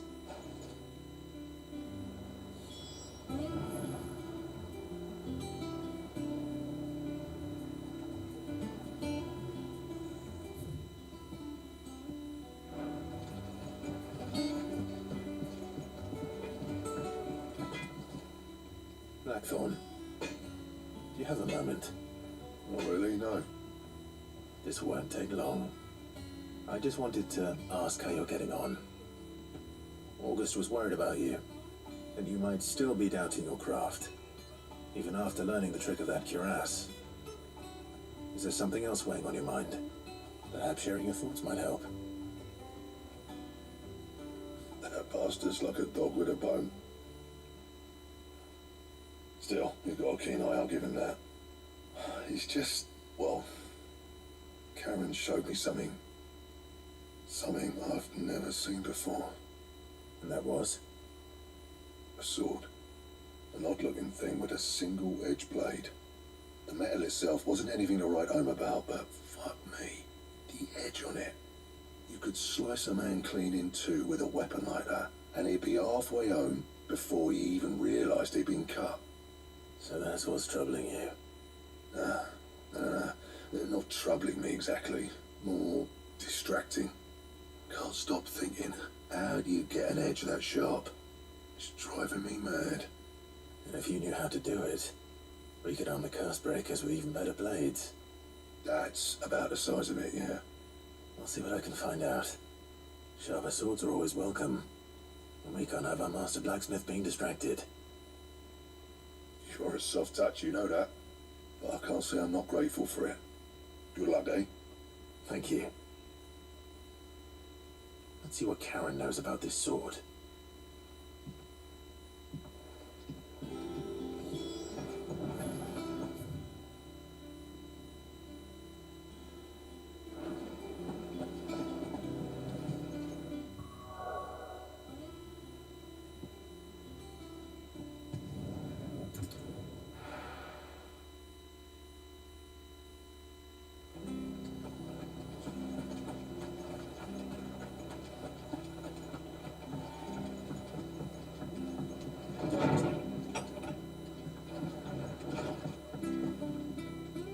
Clive, we weren't expecting you. I wasn't expecting to be here. But it seems we still owe you a considerable amount of coin for your help with our rebuilding efforts. And though I doubt it's what you were expecting, we were hoping you'd take this as payment.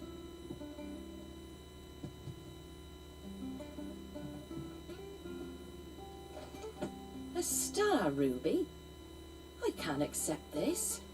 It's worth at least twice what you owe me. More if you can find yourself the right buyer. Think of the difference as interest. Interest?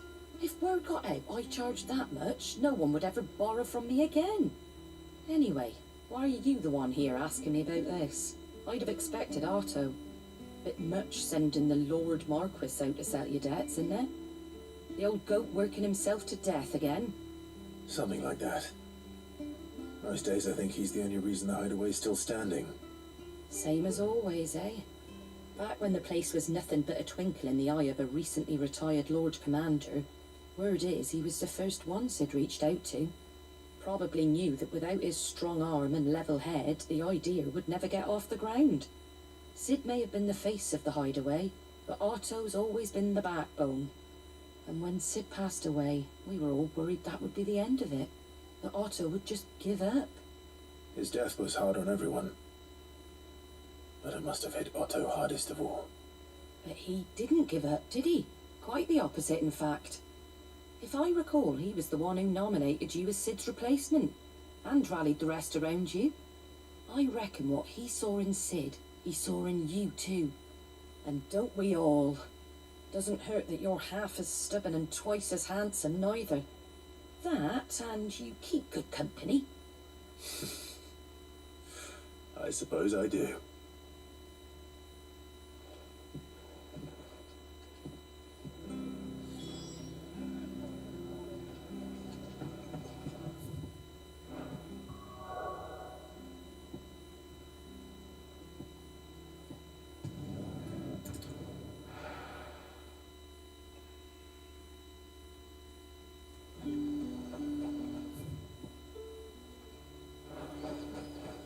There's talk of the glass king.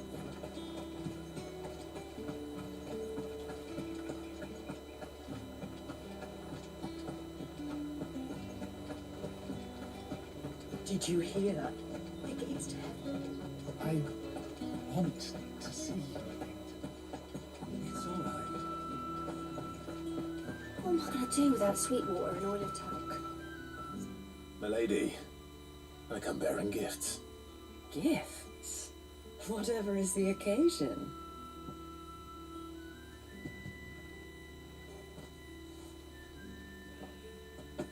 Oh my.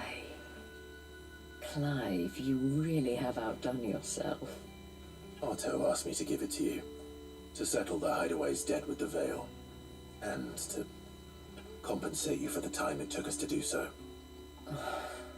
You disappoint me, Clive. I thought you might finally be warming to me. Tell Otto he can keep his baubles. I tried to tell him as much the first time around. The man owes me nothing, nor does the hideaway. My contribution to the restoration effort was made freely and willingly. It was the least I could do. You once told me Sid did you a kindness. I'd like to do the same. Please, accept it. For my sake. And for Otto's. For all of us. For all you've done. It is rather fetching, isn't it? Very well. Otto is lucky to have you, Clive. I doubt anything could ever replace his son. But you and the others at the hideaway are the closest thing he has to family. Otto had a son. Long ago, yes.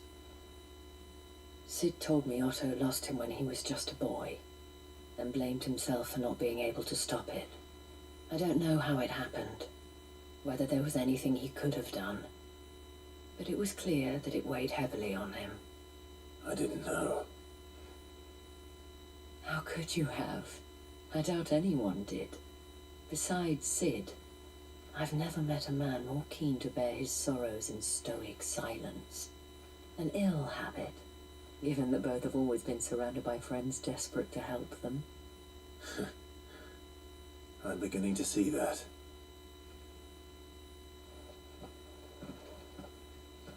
Go will want to know the stones were delivered, if he's still with us.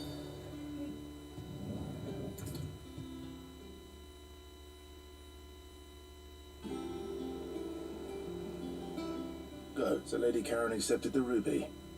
Oh, about that. I tried my best. She was just too stubborn to take it. She threw it right back in my face, in fact, and told me I could stick my stupid stone where the sun don't shine. Karen refused payment. I hope it wasn't something I said. I'm sure you were as tactful as ever. Let me see what I can do. Oh, wonderful. I hope you have better luck than I did.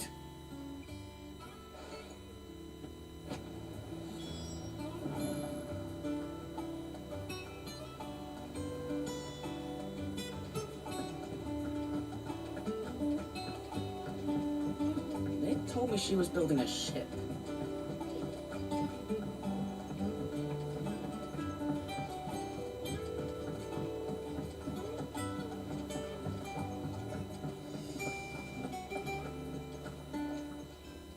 Lady Karen, Goad tells me you weren't happy with our offer. Would you prefer the debt was repaid in coin? What debt? I don't recall lending any of you like me hard-earned gil.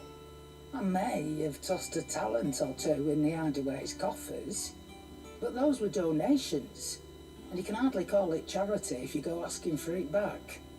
Of course not. But one good turn deserves another. In our circumstance... Mode, then you're getting the rest whether you like it or not.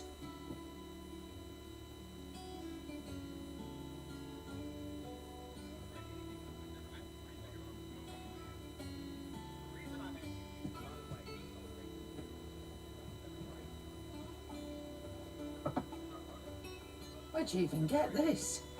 A decent trader might nab 1,000 talents for a star ruby. A canny one, meanwhile, might claim it were nicked from the belt of Sid the Outlaw himself and ask twice as much. Might be I already have a buyer in mind. Might be you even know her. A fine continental maid whose beauty's only eclipsed by a guile in commerce. You won't mind, would you? Not at all. Just be sure to tell her that it's always a pleasure doing business.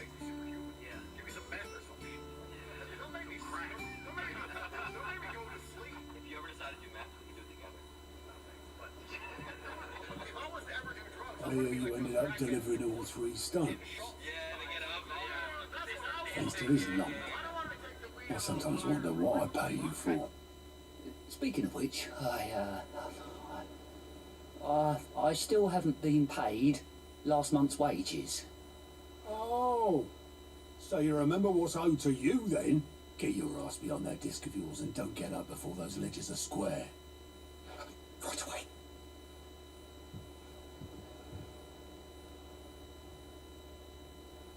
I've seen that before. You have, yeah. Plenty of times. It was the only goblet Sid ever used, either out of habit or because the filthy soul couldn't be bothered to find a clean one. I knew so little about him. And most people. Martha and the Dame both seem to have fond memories of him. Huh. I bet they do. How long did you know Sid before he... Before he died? 20 summers, give or take. Back in the day, I was a purser on a trade ship, which is where I met him. He bought passage to... oh, forget where. But having nothing better to do on the long nights, we set up drinking island rum till the morning bell dragged me back to my duties. Quit my post not long after that, on account of making a fine maiden's belly fat. But me and Sid stayed close, promising we'd one day sail the seas again. That was before fate stepped in. and said she was having none of it. The magic woke inside my son soon after his first known day, and there was no hiding his knack. Couldn't you and your family have? My family were the ones who summoned the constable, wanted the monster taken away. I couldn't turn my back on him, forget what I felt, and I couldn't for the life of me understand how they could. Luckily, Sid was of the same mind as me. It was him who stood beside me when all I wanted is to tear the whole world down. Him who cried for me when I had no tears left of my own. Him who swore he'd do everything he could to stop it from happening again. And he was true to his word too. Left the Royal Army once and for all. His ranks, his ribbons, gone. Just like that. Threw away everything he had. All to right a wrong that no one else had the courage to face. I knew then I'd follow that man to the ends of the earth.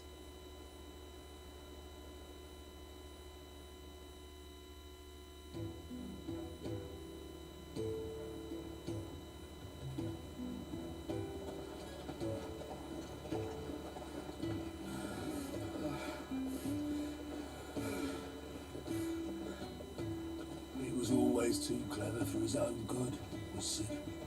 Saw the world for what it really was, while the rest of us were content to go along with the lie we were shown. And it can't have been easy, bearing that burden alone.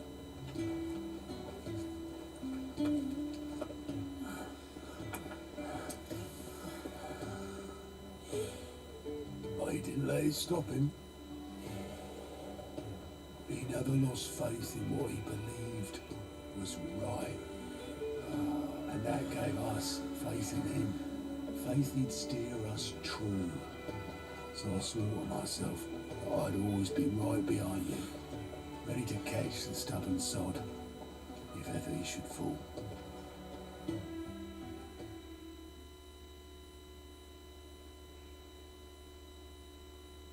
But I couldn't even do that.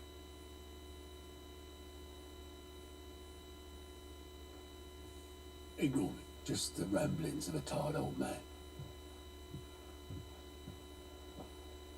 Leave that lot. I'll tidy it up in a bit.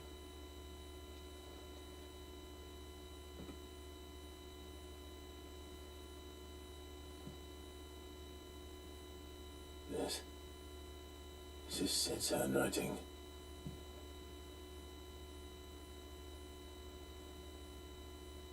Dear Otto. I may be drunk, but I wanted you to know this place would be fucked without you. Love you, you grumpy old sod.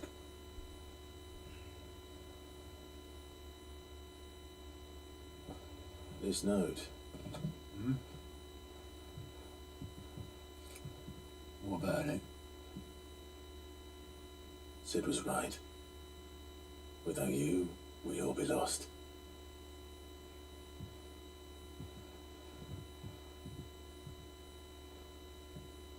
He should have bloody well said so then.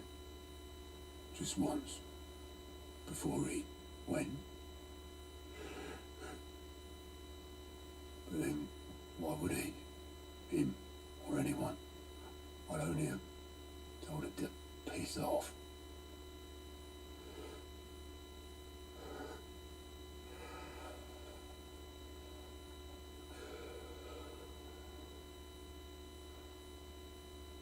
You're wrong, though. Both of you. It was never just me keeping the hideaway afloat. It was all of us. I just shoved people in the right direction. I barely seem to be able to do that anymore.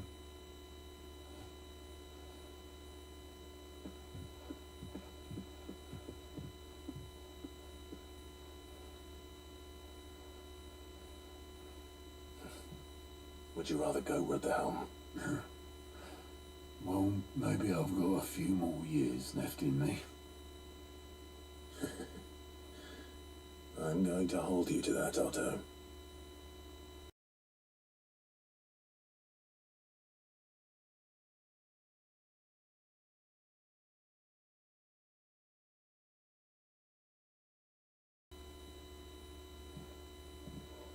Before you go,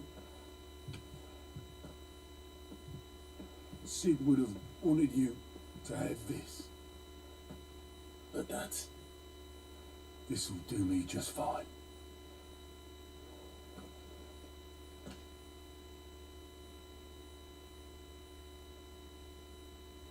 Thanks for the ray of sunshine. So I'll see if I can't pay you back. What do you have?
Alright.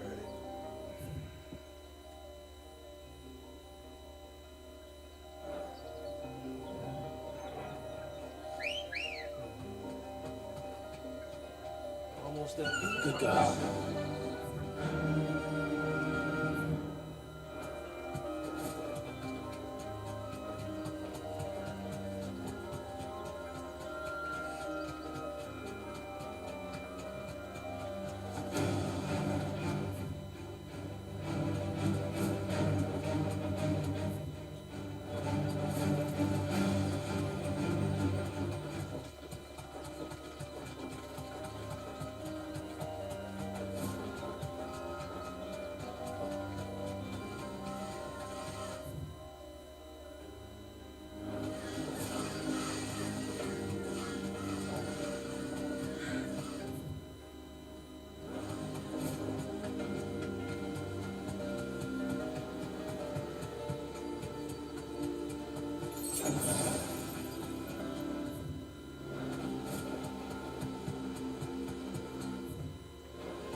day's over. Now to collect the ash. I should probably have brought a bucket.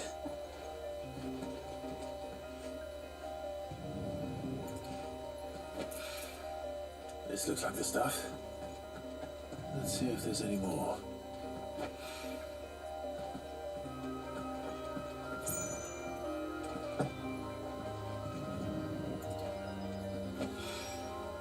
That should do it. The wine needs more than...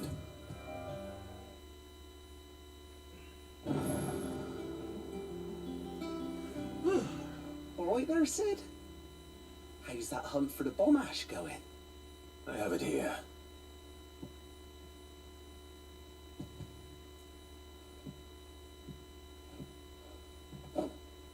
That's the stuff. And plenty of it, too. Enough to keep the alembic bubbling away for a good old while. You're a gent, Sid.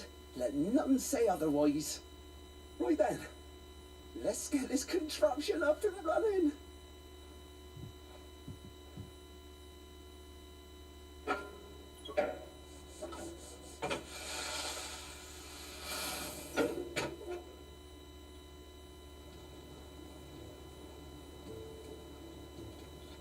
There we have it. The Telemon Alembic. And it works just like the chief said it would. Very impressive. Says the man who cut down a burning boulder. Speaking of which, I still haven't returned the favour. There's no need. The good it will do for the hideaway is reward enough. Don't be silly. Why don't you let me take a look at that bag of yours? The one you keep your potions in. Reckon I could work some magic on that. What kind of magic? Well, we happen to have isolated a substance in our test run of the alembic that I reckon will make even the toughest lever supple as anything. Thought we might use it to breathe new life into old boots and the like. Save the hideaway a few gil. Ah, I reckon if we slap a bit on your bag, it'll loosen it up enough for you to squeeze in a bottle or two more. Well, it can't hurt to try, I suppose. That's the spirit. Leave it with me. I'll only be a mo.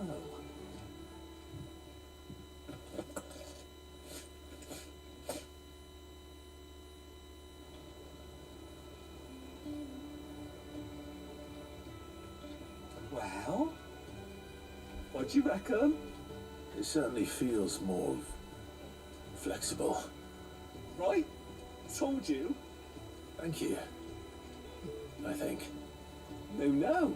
Thank you for supporting Mid and the rest of us in our endeavours. Without you, we'd never have been able to discover wonders like that stuff I rubbed on your bag. And I'm telling you, there's plenty more where that came from.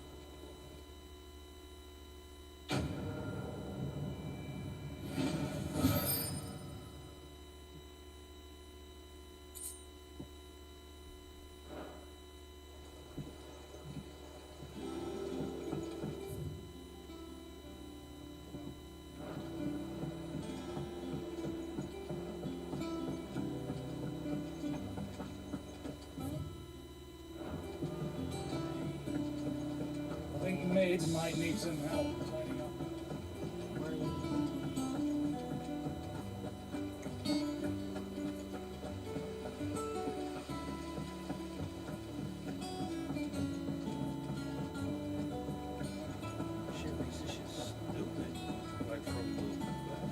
Mid told me she was building a ship.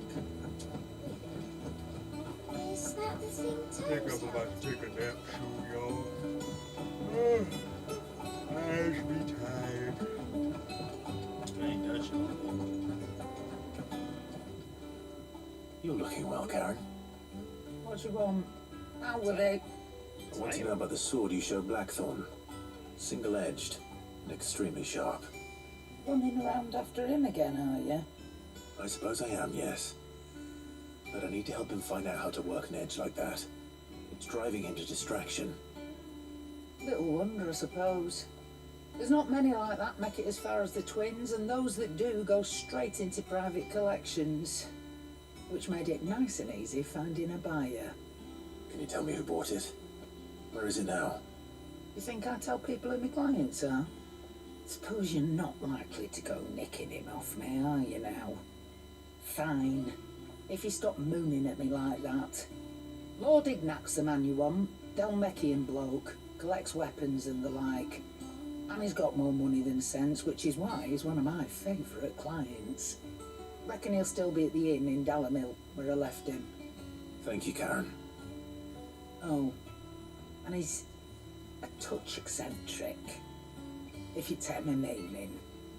I appreciate the warning.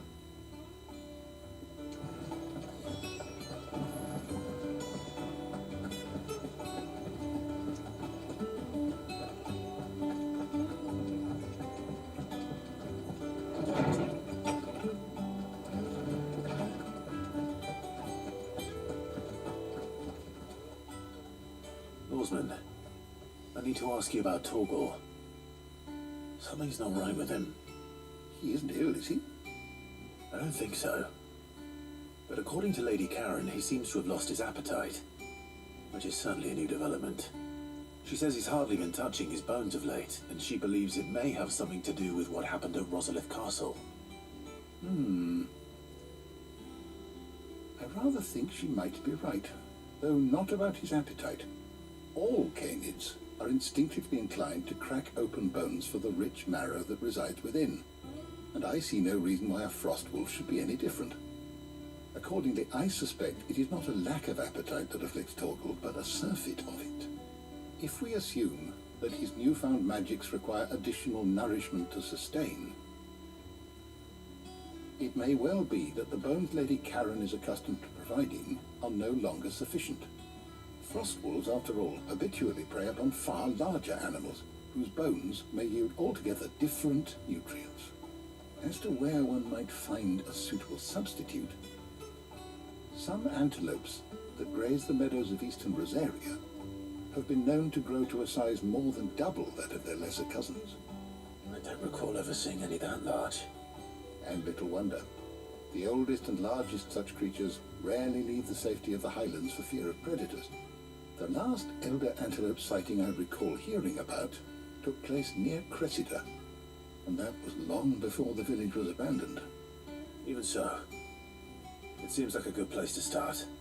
Good hunting, Clive.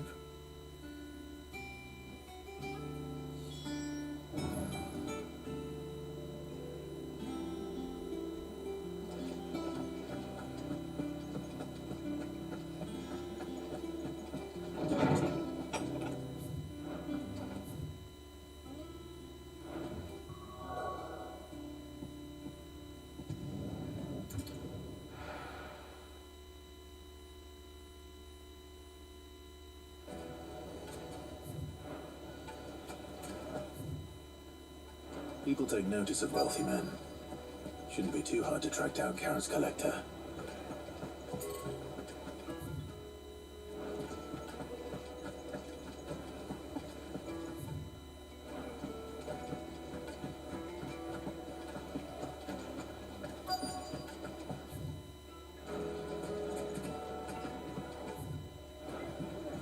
The Sendrit's fang is gone.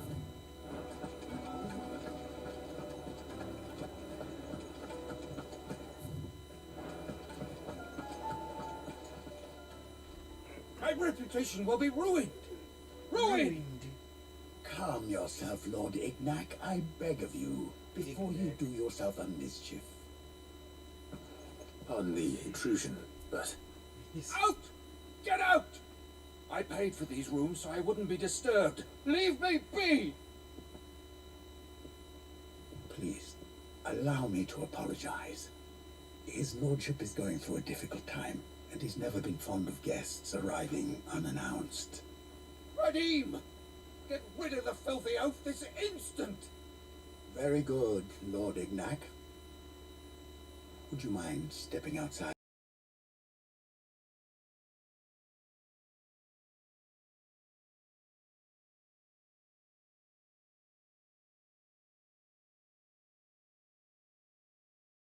Wait for a moment.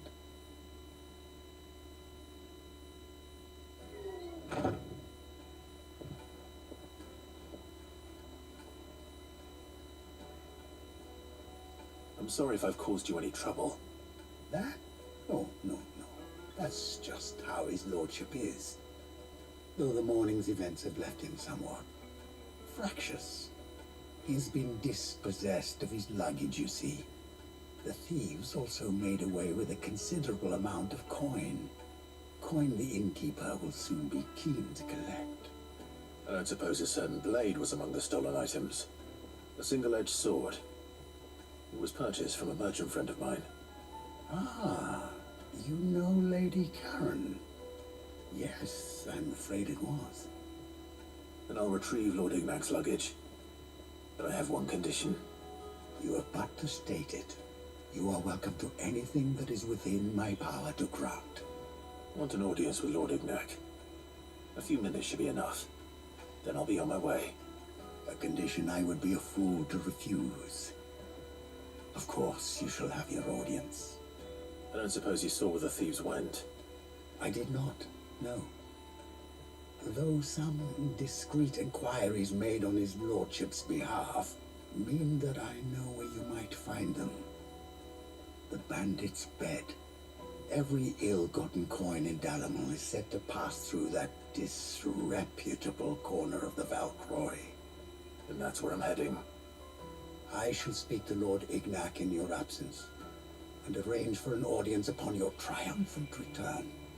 That will be very kind of you. Farewell, and best of luck.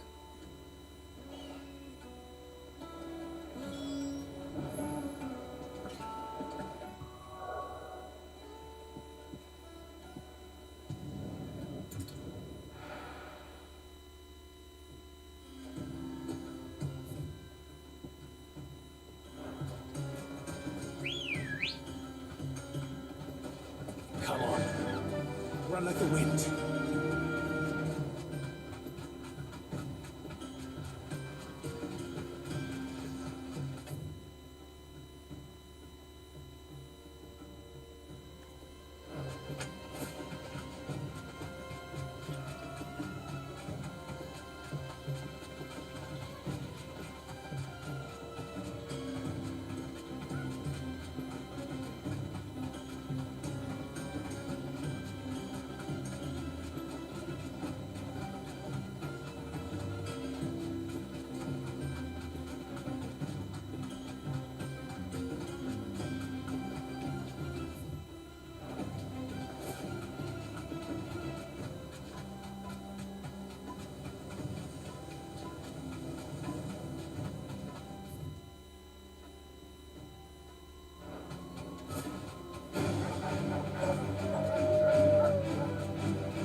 We've got company! Come on, lads, let's tear the bastard's head off!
This must be Ignac's luggage. Nothing seems to be damaged. All right. Let's get it back to Dalamel.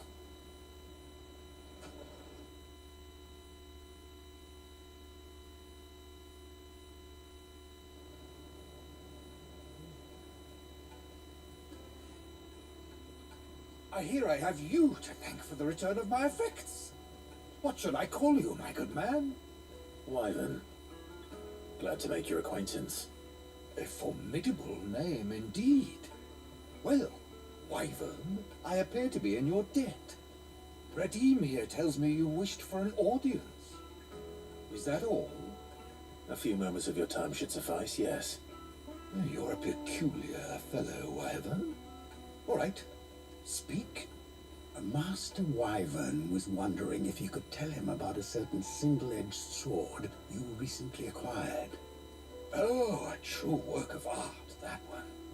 Karen drove me hard on the price, but I would have sold her Radim here to get my hands on that sword. It was made in the Outer Isles, far beyond the Twins, and is used exclusively by the practitioners of a unique school of swordsmanship. They believe no combat should ever exceed a single strike, and hone their blades to such perfection that none ever does. Each sword is made for that one perfect stroke, and for that stroke only. They crack upon a second blow. There's a brutal sort of beauty to it, really. And how do they hone such an edge? Fine question. Why, they use a whetstone, of course. Whetstones, rather. A whole array of them, ranging from the coarse to the fine. 10,000 licks with the sharpening stone, then 10,000 more. But it is the final stone which lends the blade its legendary sharpness. A mineral quite foreign to this great realm of ours. And that is the key.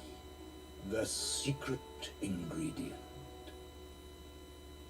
Wyvern, it occurs to me that my little lecture is hardly equal to services rendered. Take this, together with my regards. The very stone of which I spoke, far rarer among collectors than even the blade itself, and a far more fitting payment. Thank you. Pardon the intrusion, my lordship. However, it is long past time we prepared ourselves to depart. So it is. I am locked in bitter competition with a rival collector of curiosities.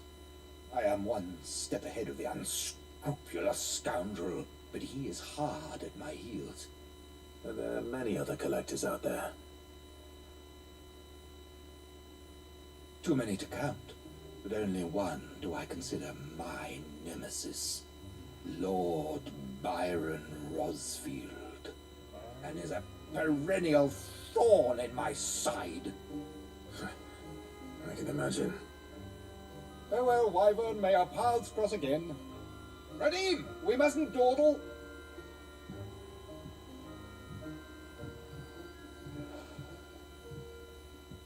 I think his lordship is rather taken with you, Master Wyvern.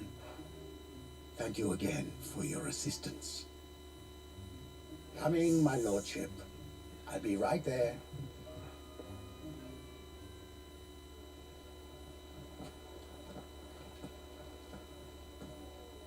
Trust Uncle Byron to find such an interesting rival. Now, let's see what Blackthorn makes of this whetstone, shall we?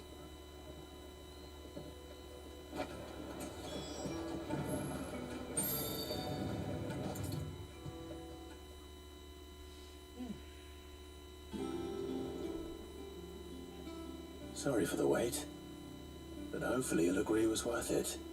You learned something about that sword then? I did better than that.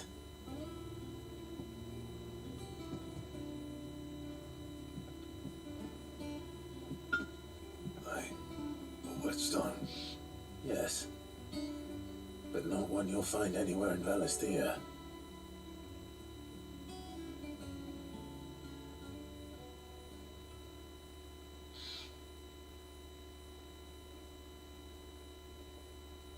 No wonder I couldn't get the same finish on the grinding wheel. One hit and all done, eh? Might not be so bad if all you ever fought were duels. Good luck on the battlefield. Your second opponent would be your last, no matter how good you were. Even so, is there some way it could be used to give the curse breakers an edge? I think so, yeah. With this whetstone and the right kind of steel, I could probably even make a twin of the blade that rattled me. But there'd be no replacing this little rock once I worn it down to a sliver. I reckon we get a dozen swords from it, if that. Swords that the curse breakers wouldn't know how to wield properly, and that would see them through a single fire piece. Nah, no point trying to copy that thing. Be about as much use as a wax anvil. But finishing our blades with a whetstone this fine, now that's something to consider. And what's finer than fallen masonry, eh? Or more hard-wearing for that matter. Just imagine it. Good Valisthian steel with an edge as sharp as any found in the Outer Isles. I won't make a copy now. I'll make something much better. I'm sure the curse breakers will be delighted. Just don't push yourself too hard. Don't you worry about me, sunshine. I've been working day and night since I was half your age, and I'll still be here when you're long gone. Hey, thanks, Clive. I mean it. I owe you one, August too. And it's good to know someone's looking out for me. You'll be happy to hear you said that. And I'll see that my debt to you's paid. First new blade I make's got your name on it. You come and find me when you've got the materials. Right? I will.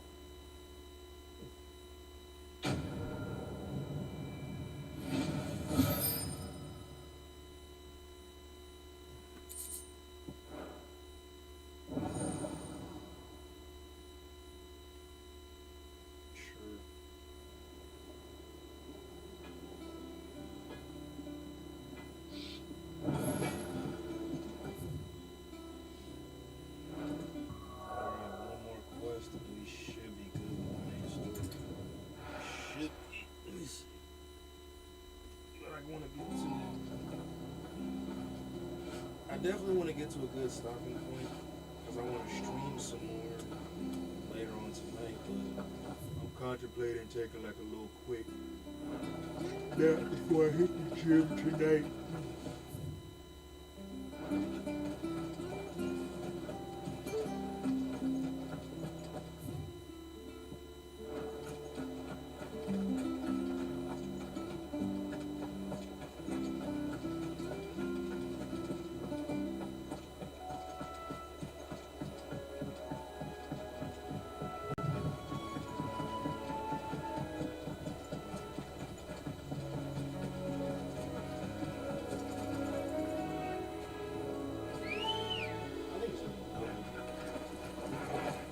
Come on. Yeah.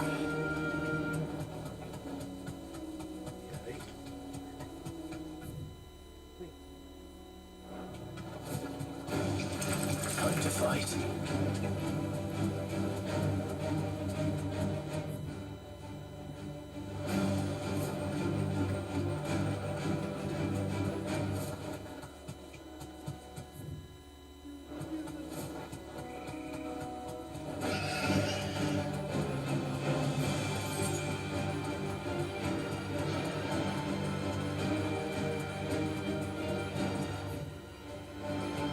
Certainly quiet. If I were a giant antelope, I don't see much of that. Really, Tracy? Yeah, get the hell up out of here, bitch.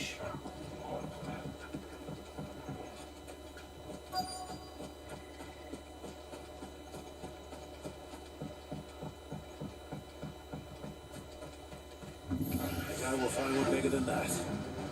Hungry, Torgo?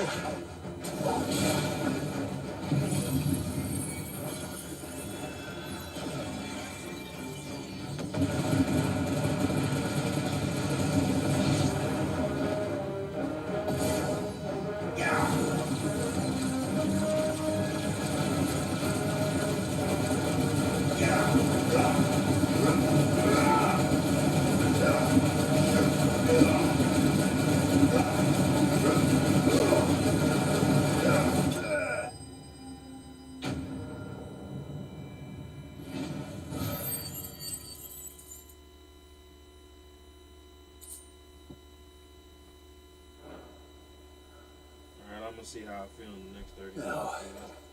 Like I said, I've almost hit 4 hours. Will it be enough, I wonder?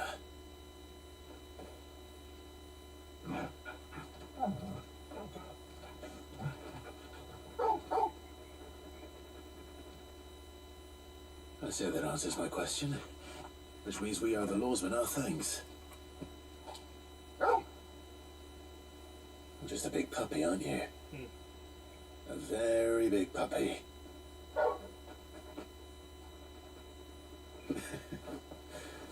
You do know you can take that with you, Torgal. Lady Karen will be relieved to hear you got your appetite back. Come on, boy.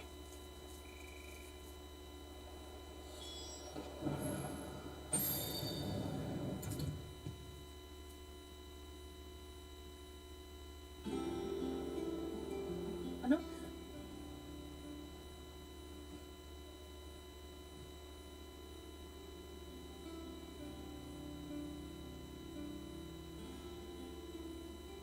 So, Molly's leftovers weren't good enough, eh? That'll teach me for treating you like you're still a pup. All right, no need to shout. Now I know what you're after, I can see about getting some in. Speaking of which, I brought one for later. Can I leave it with you?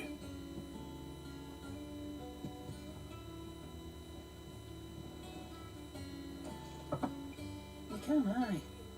Oh, nice like that. In return, you can thank Tomes for me. The bloody know-it-all. I was just on my way to see him.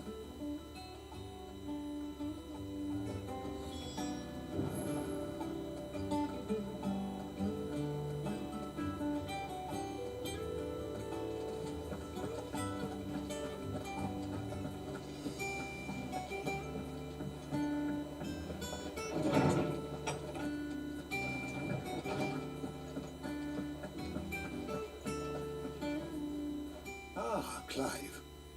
Were you able to locate your quarry? We were indeed, Lawsman. You pointed us in exactly the right direction. And Torgal's been a very happy hound ever since. Very good, very good. Lady Karen sends her thanks, by the way, for your part in solving the mystery. Ah.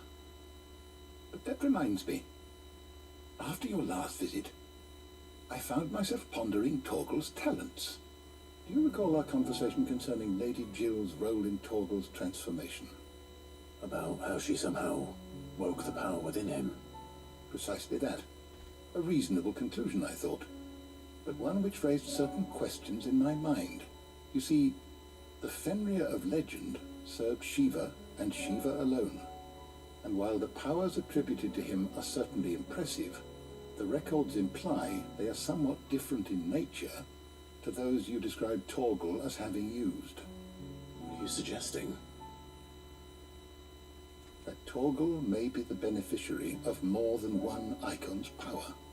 Consider that in addition to Lady Jill, he has served as a loyal companion to you, your brother, and even the late Cid. In short, the icons hitherto near at hand, or should I say at paw, have been diverse and plenty, and that number has only grown as the realm's dominance have fallen to your sword. One can but speculate as to how all of this has affected Torgal. He has seemed more fierce of late.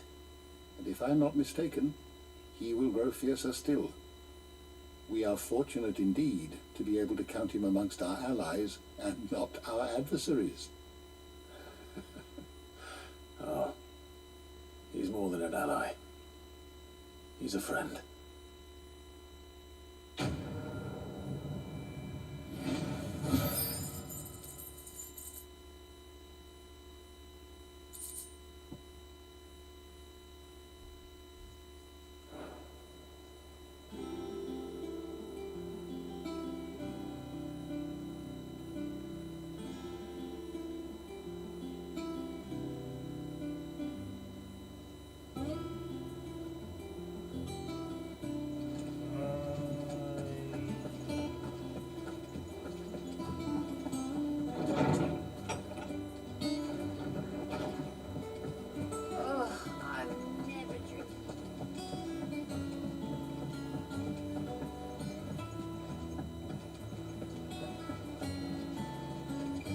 that the thing Tomes helped to build? Meg told me she was building a ship. All right, Clive.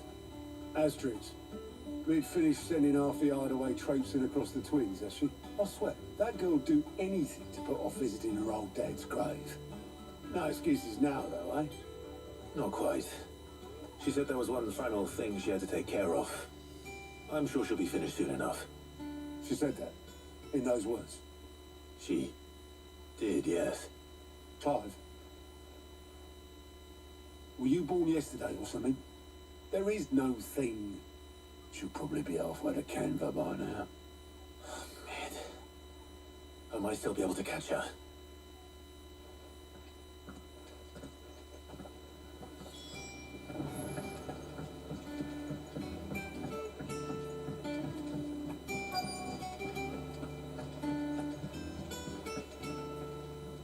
Obelith, have you seen Mid? Yep. In a boat, going that way. Then I'm too late. Oh, you in a hurry at all, are you? No, I offered to take her across, but she wouldn't wait. Just paid for a dinghy and rowed off. Oars going like the clappers. Got some life in her, ain't she? But anyway, I was on my way up to see you, as it happens. Got a letter for you. Urgent, by the sound of it.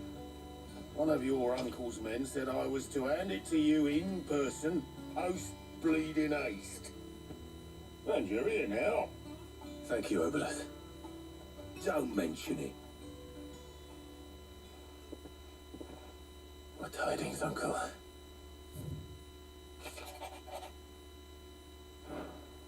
Trouble in Canva.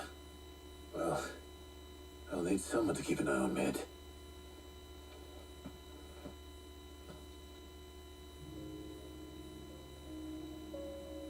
So what? Mid got us to do all the dirty work and then just sailed off into the sunset? It, seems that way. Well, nothing we can do about it now. But next time you plan on visiting Sid, you might want to tie her to something before you suggest it. Ah, don't be so hard on her. Got to admit, the dirty work was kind of fun. Everyone pitching in, all that bollocks. Just like when we built this place. You're right. Anyway, we all set to head to the old hideaway. I could do with getting to Canva pretty sharpish. Wouldn't do to keep Lord Rosfield of the Seven High Houses waiting now, would it? Not after he asked for me personally. Gav will be leaving with me. Will you mind the place while we're gone? You can count on me. Just be sure to give Sid and the others my regards. All right.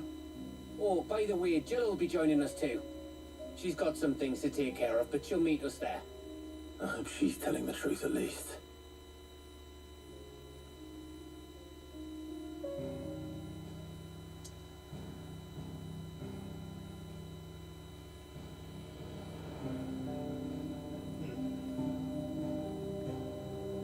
Where we going? Where we going? Where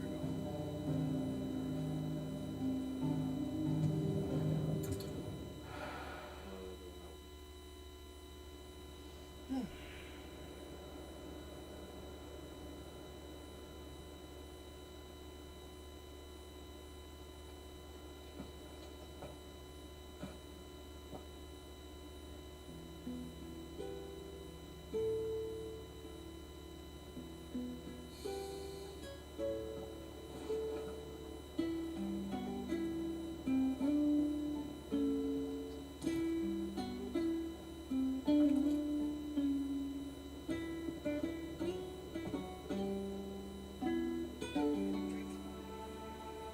Well, Sid, I remember what you told me. But if no one is listening to what you have to say, you may as well not say it.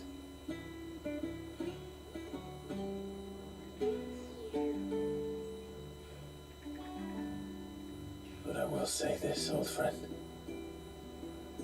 Hugo Kuka is gone. His shadow looms over us no longer. It's a pity the Phoenix can't be in two places at once. If he'd have been with us, maybe he could have done something for the lost. Not even the Phoenix can bring people back from the dead. Life has a beginning and an end. So we must live while we have the chance. Not as slaves to the crystals, but as free men. May we join you?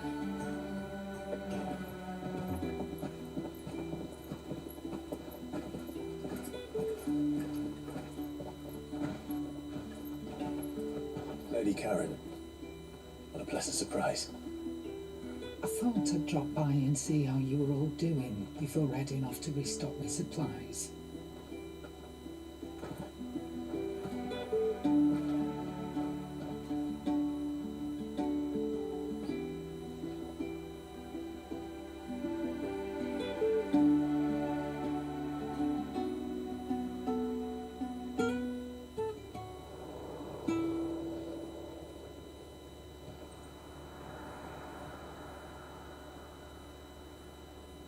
It wasn't the most scenic view back then, but it went never as bad as this. I know. The blight marches on. And soon, there'll be no escaping sights like these.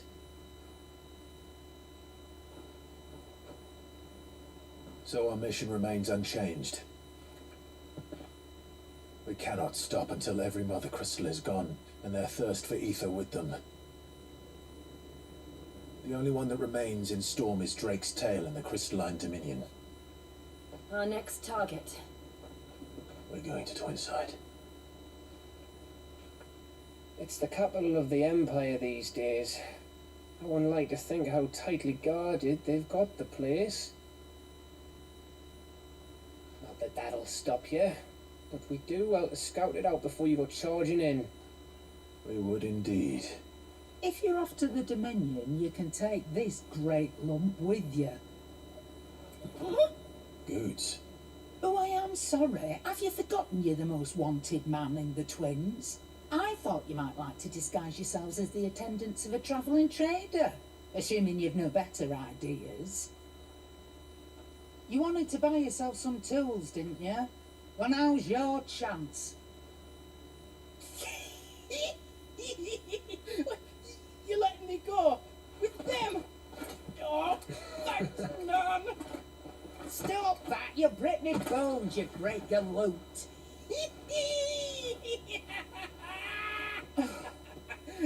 There's a caravan that runs back and forth between the Dominion and the Bocklab markets.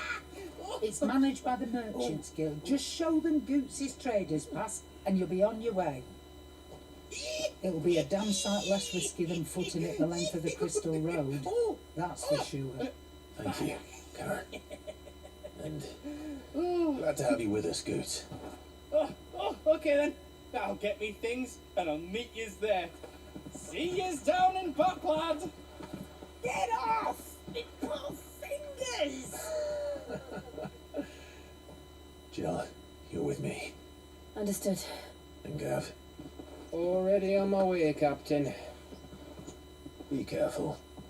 Aren't I always?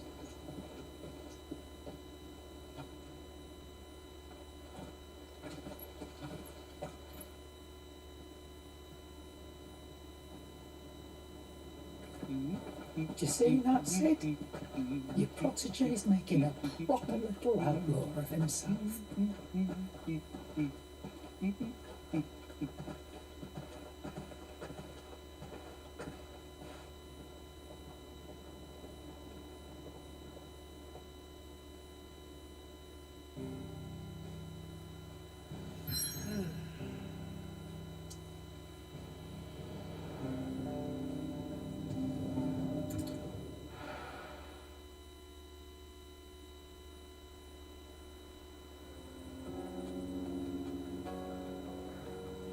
Alright, I think this is a good stopping point. Yeah. Anyway, 3 2.5 hours. So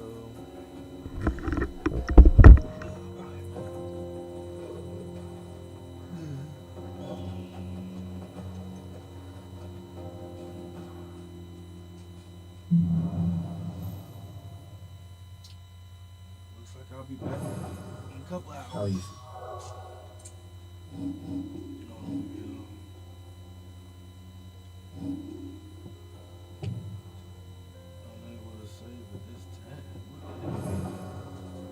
Better. Thanks to Taya. I'm glad to hear it. And Torgal helped too. Didn't you, boy? Maybe. Oh, there we go.